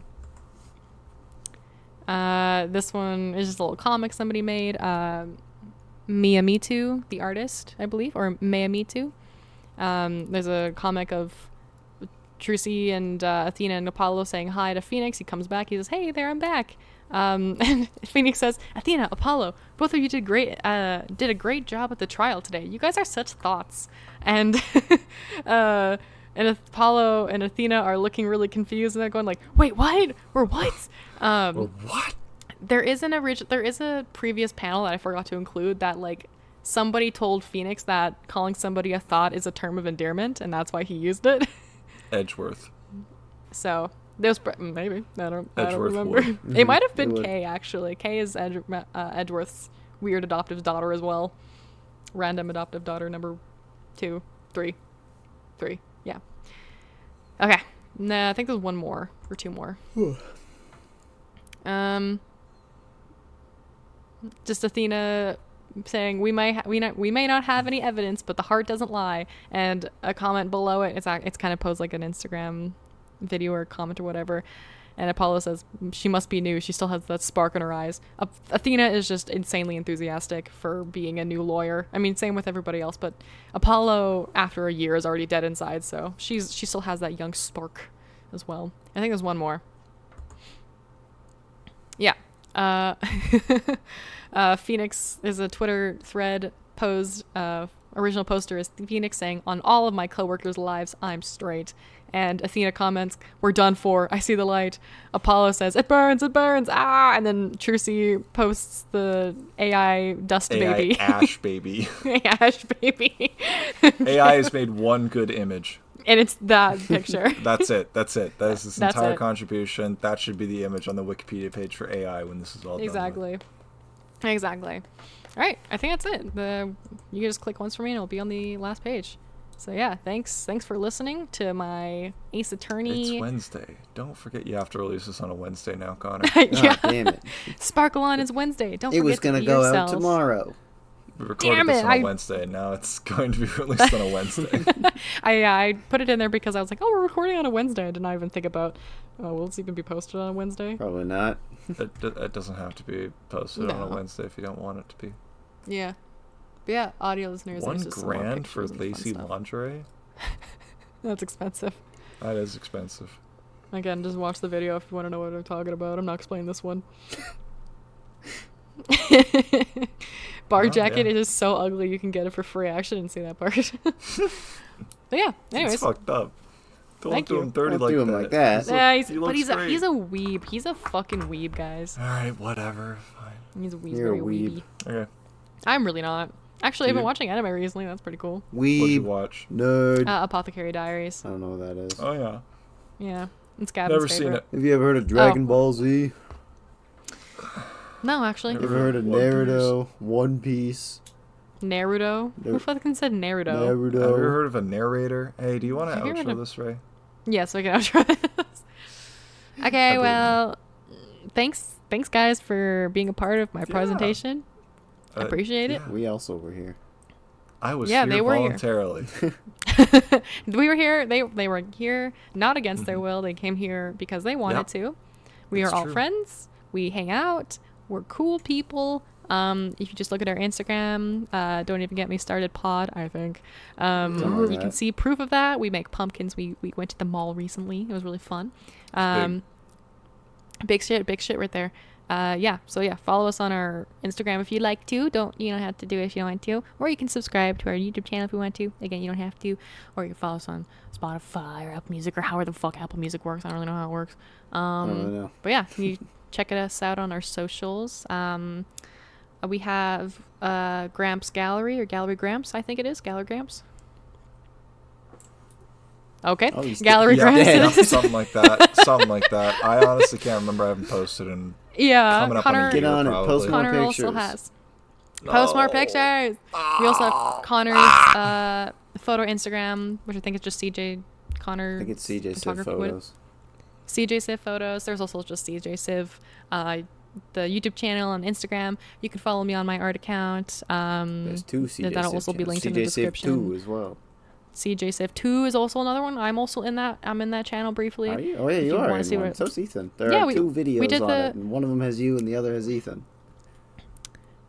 Yeah, I am in your main channel, but when we were like younger, Yes.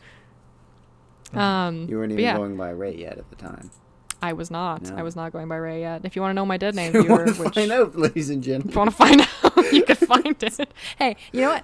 You don't need to know it actually, does it? Maybe not. That's there. Thanks for listening. Thanks for watching, and have a good morning, day, evening, night, whatever's going on, and we'll see you guys next time. I mean, Bye. fuck. I mean, I gotta prepare for next episode. I don't know what we're gonna talk about. Oh yeah, Connor's next. God. Bye-bye. Bye. See you then. Bye-bye. I love you. I'm stuck. I love you all so much.